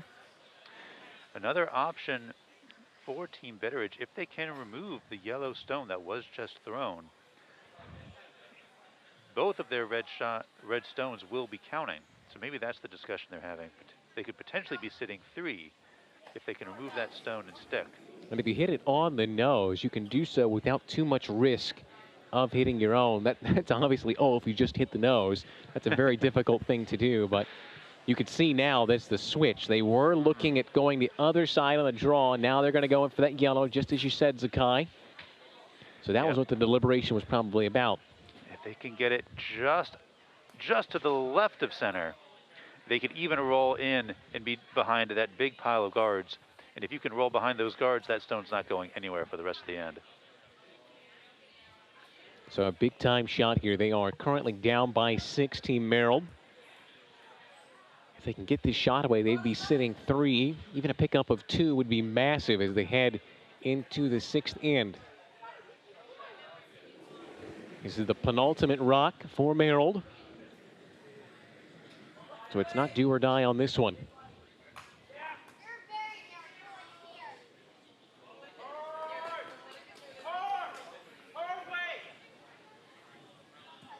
Now it's going to curl in. Going to strike their own red guard. Not quite enough weight to carry it all the way down to the house. So we started to curl a lot earlier and ended up tapping on the reds. It doesn't entirely plug that gap, but it goes pretty well towards plugging that gap on the right-hand side as well, which limits that option, which honestly probably suits Betteridge just fine.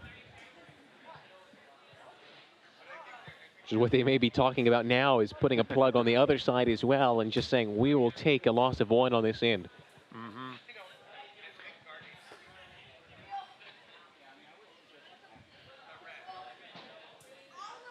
As are the side effects sometimes of a very congested front of the house.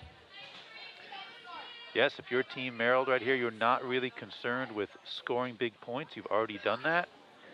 You just want to cut down Team Betteridge to as few as possible. So giving up 1 gives Merrill hammer in the next end.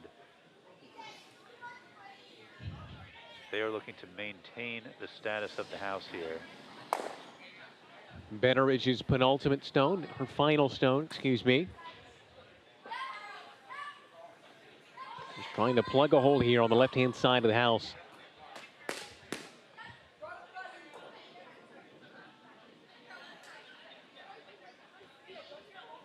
Glides down nicely.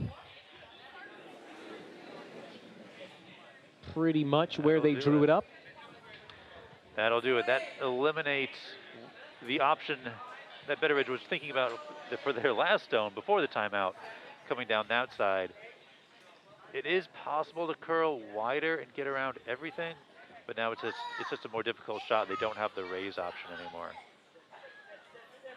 There is a gap between the guards to get to that yellow stone that is sitting number 2. It's a very narrow gap, but that might be their best bet. Again, to remove that yellow, roll in and sit 3. Now, 1's better than nothing, but you always run the risk there. If you run up against that yellow, possibly promote it in. I mean, it's unlikely, but as we well know, anything could happen when rocks are moving inside the house. Yes, it is a high-risk play, but when you're down, when you're down by 6, you got to take those big risks. 1 point alone will not do it for them. So now it looks like they might be trying to aim for that gap. Big time shot here for Merrill. A lifeline back in perhaps, or it might be the finishing blow.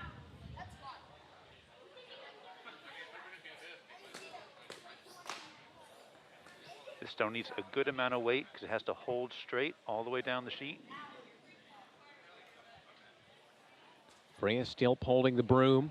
Summer Merrill delivering the rock. Maria Allen and Jillian Laramie gonna guide the rock down the ice. Merrill, last stone of end number 5. There is a light at the end of this tunnel, but it passes through that gap outside the house. Can they find it?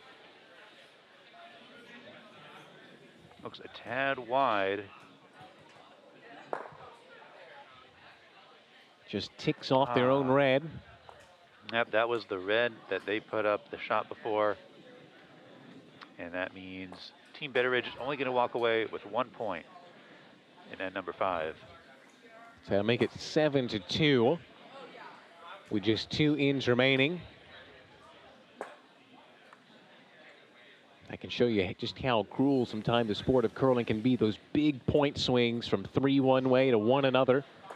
They ended up just getting 1 when they were looking at 2 possibly earlier. And Team Merrill going to have hammer going into end number 6. Potentially giving them the chance to widen the gap, or at least get 1 more back in response to the 1 point that Betteridge just got here. Merrill is going to need a big steal followed by a big end of their own. But if they steal in end number 6, they're going to have to steal again in end number 7. So it is an uphill battle, to be sure. Having a bit of a discussion.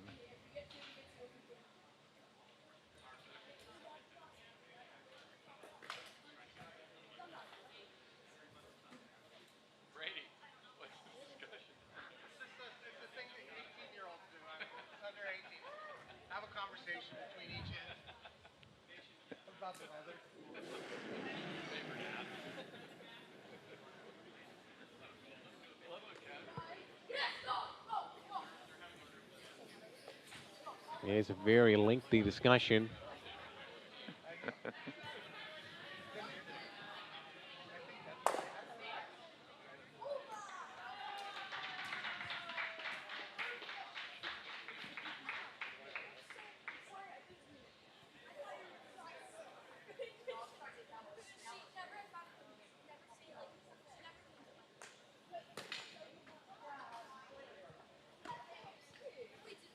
As of right now, it's a 7-2 lead for Team Betteridge.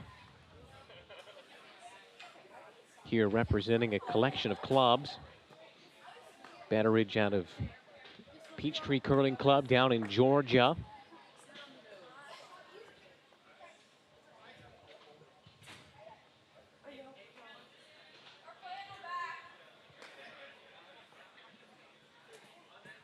Also got some Charlotte representatives in Amelia Gold and Lydia Gold. And the City of Brotherly Love represented as well. Philadelphia Curling Club, PA. Sarah Basiri. And they will play on.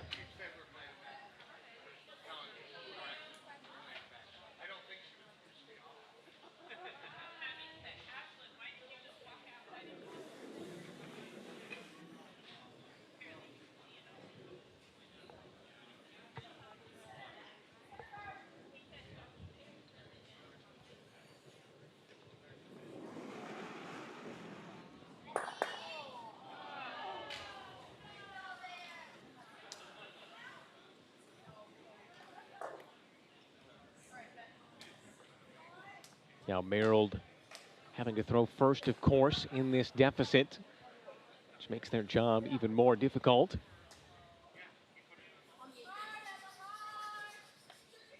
That one's going to go all the way through.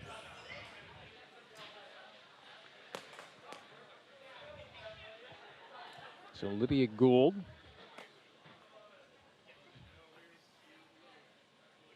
One of 2 representatives of the Queen City, Charlotte, North Carolina. Just about a 2.5, 3 hour drive from where we currently sit in Durham. Triangle Curling Club, first time hosting the juniors qualifiers here, where our 2 automatic qualifiers to the juniors national championships have already been decided. Team Carlson from the men's and Team Neal from the women's. They will make up a field of 8, 6 of which have been determined from the automatic qualifiers at the sites. The last 2 are determined from overall standings of remaining eligible teams based on the world's rankings.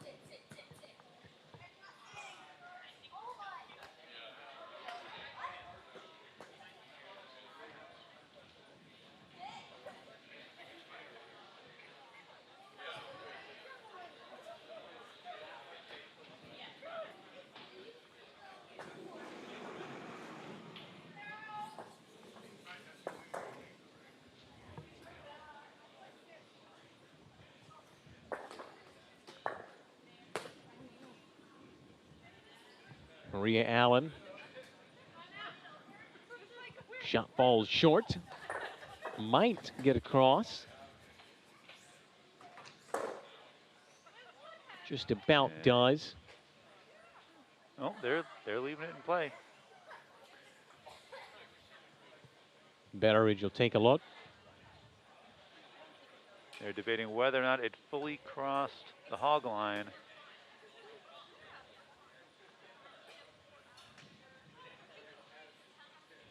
Even if it's just touching, slightly so, that'll remove it.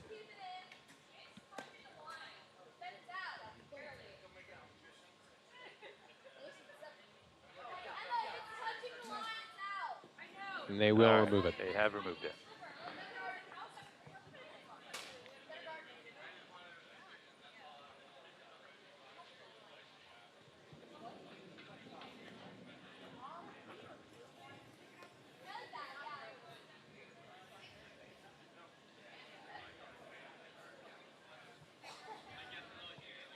Gould, her second delivery.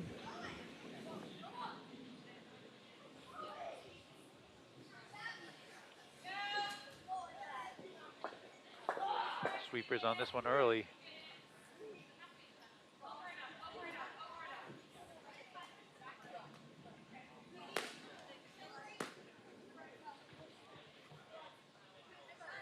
Over and off was called as soon as it crossed the hog line.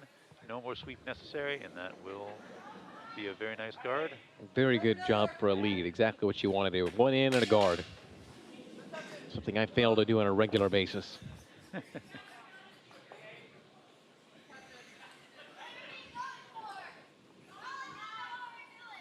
Jillian Larmy now.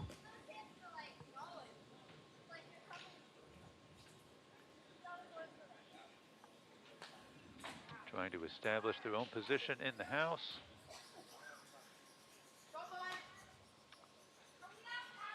It's just going to hang around. It is going to hang on barely. That one equally is buried behind the yellow.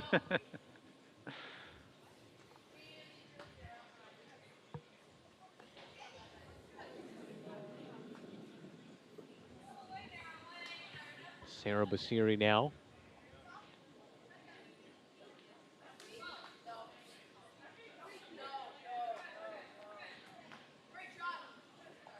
They're just trying to split the house.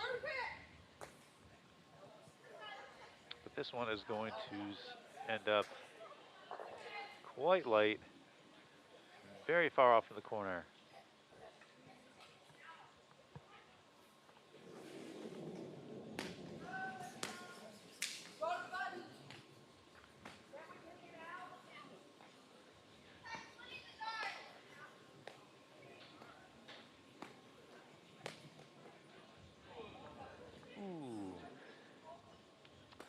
Just barely unable to remove that center yellow guard. Similarly to what we saw on sheet B, Team Merrill, the home team, if you will, for Triangle Curling Club. Summer Merrill, Julian Larmy, and Maria Allen all representing Triangle Curling Club, the host site. As well as Freya Stilp, who is representing Potomac Curling Club up in Maryland.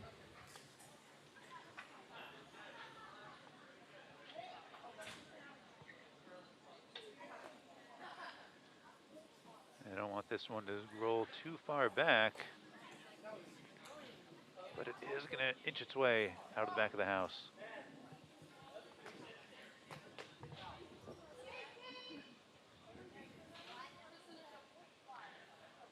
Now, what's interesting about this situation is we've gone from 4 games running on all 4 sheets.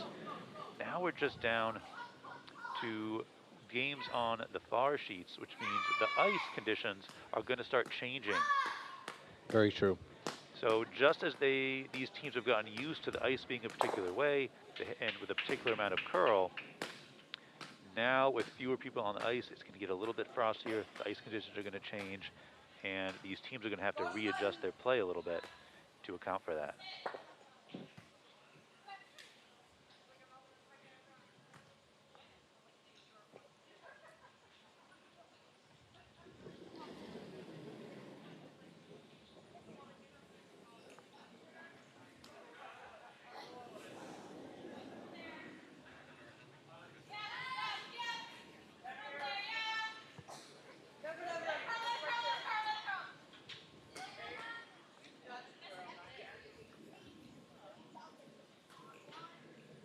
Try and usher that one into the edge of the house. It's going to settle just outside. Red currently sitting 2. Remember, they do not have the hammer.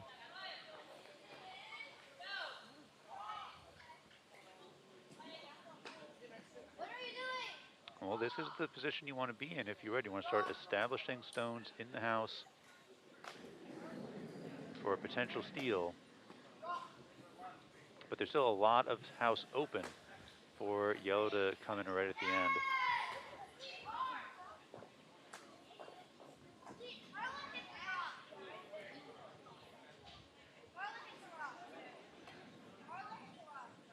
Oh, looks like this stone may have been burned, so it is being removed from play.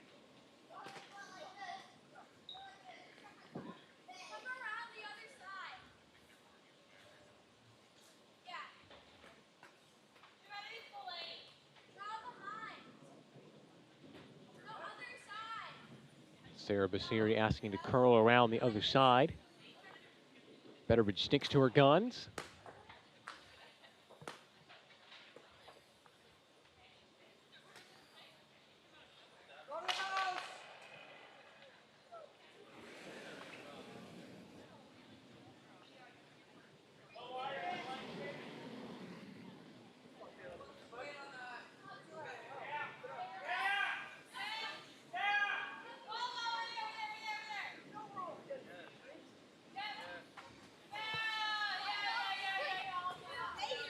All 3 sweeping on this one. Basiri joins in. Want to get around the guard and get it into the house. Once again, it's going to be just short. Just short. And all these stones building up in the front of the house make it more and more difficult for a Yellowstone to get in at the end if they want to try and pick up some points with hammer.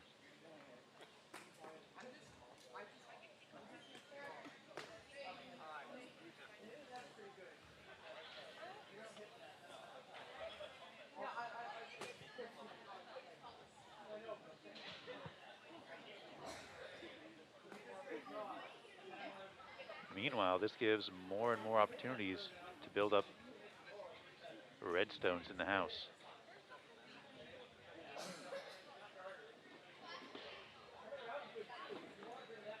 Merrill, first of 2, skip stones here at the end of end number 6.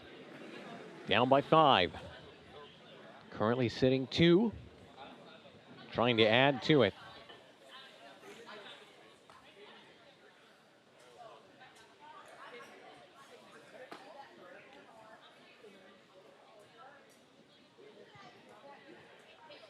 This one's not going to have enough.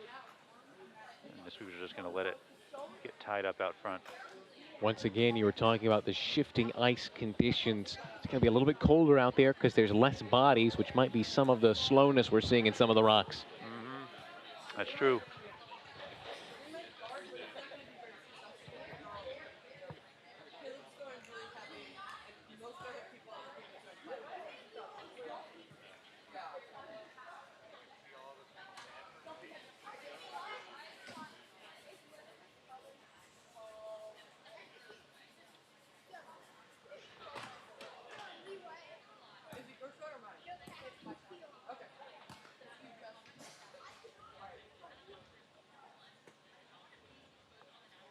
Difficult shot right here. Have to thread the needle between the guards and then settle inside the house to be shot.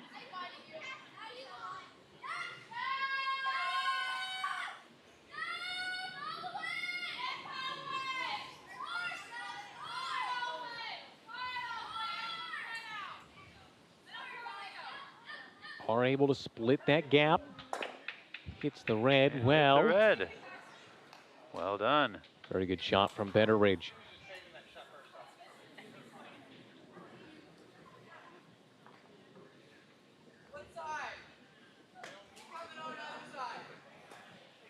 So now it could be the identical shot. They're going to draw around the other side.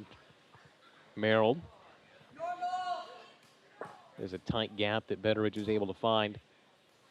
Now they're sitting just one because that red is just barely biting at the back of the house.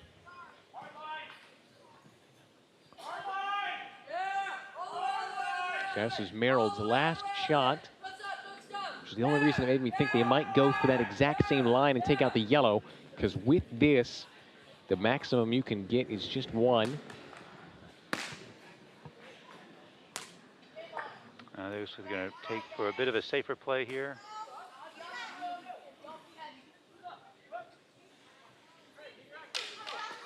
Because if they leave this shot open,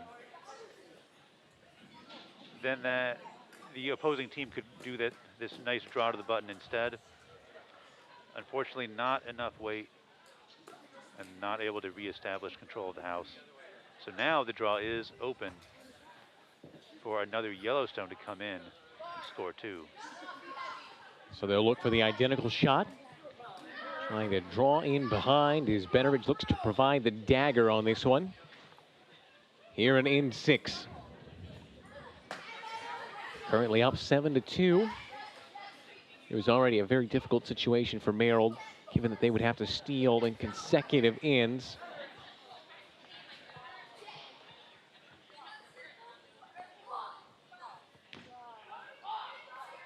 But now if there was any doubt, a real opportunity for Emma Betteridge to put an end to this one.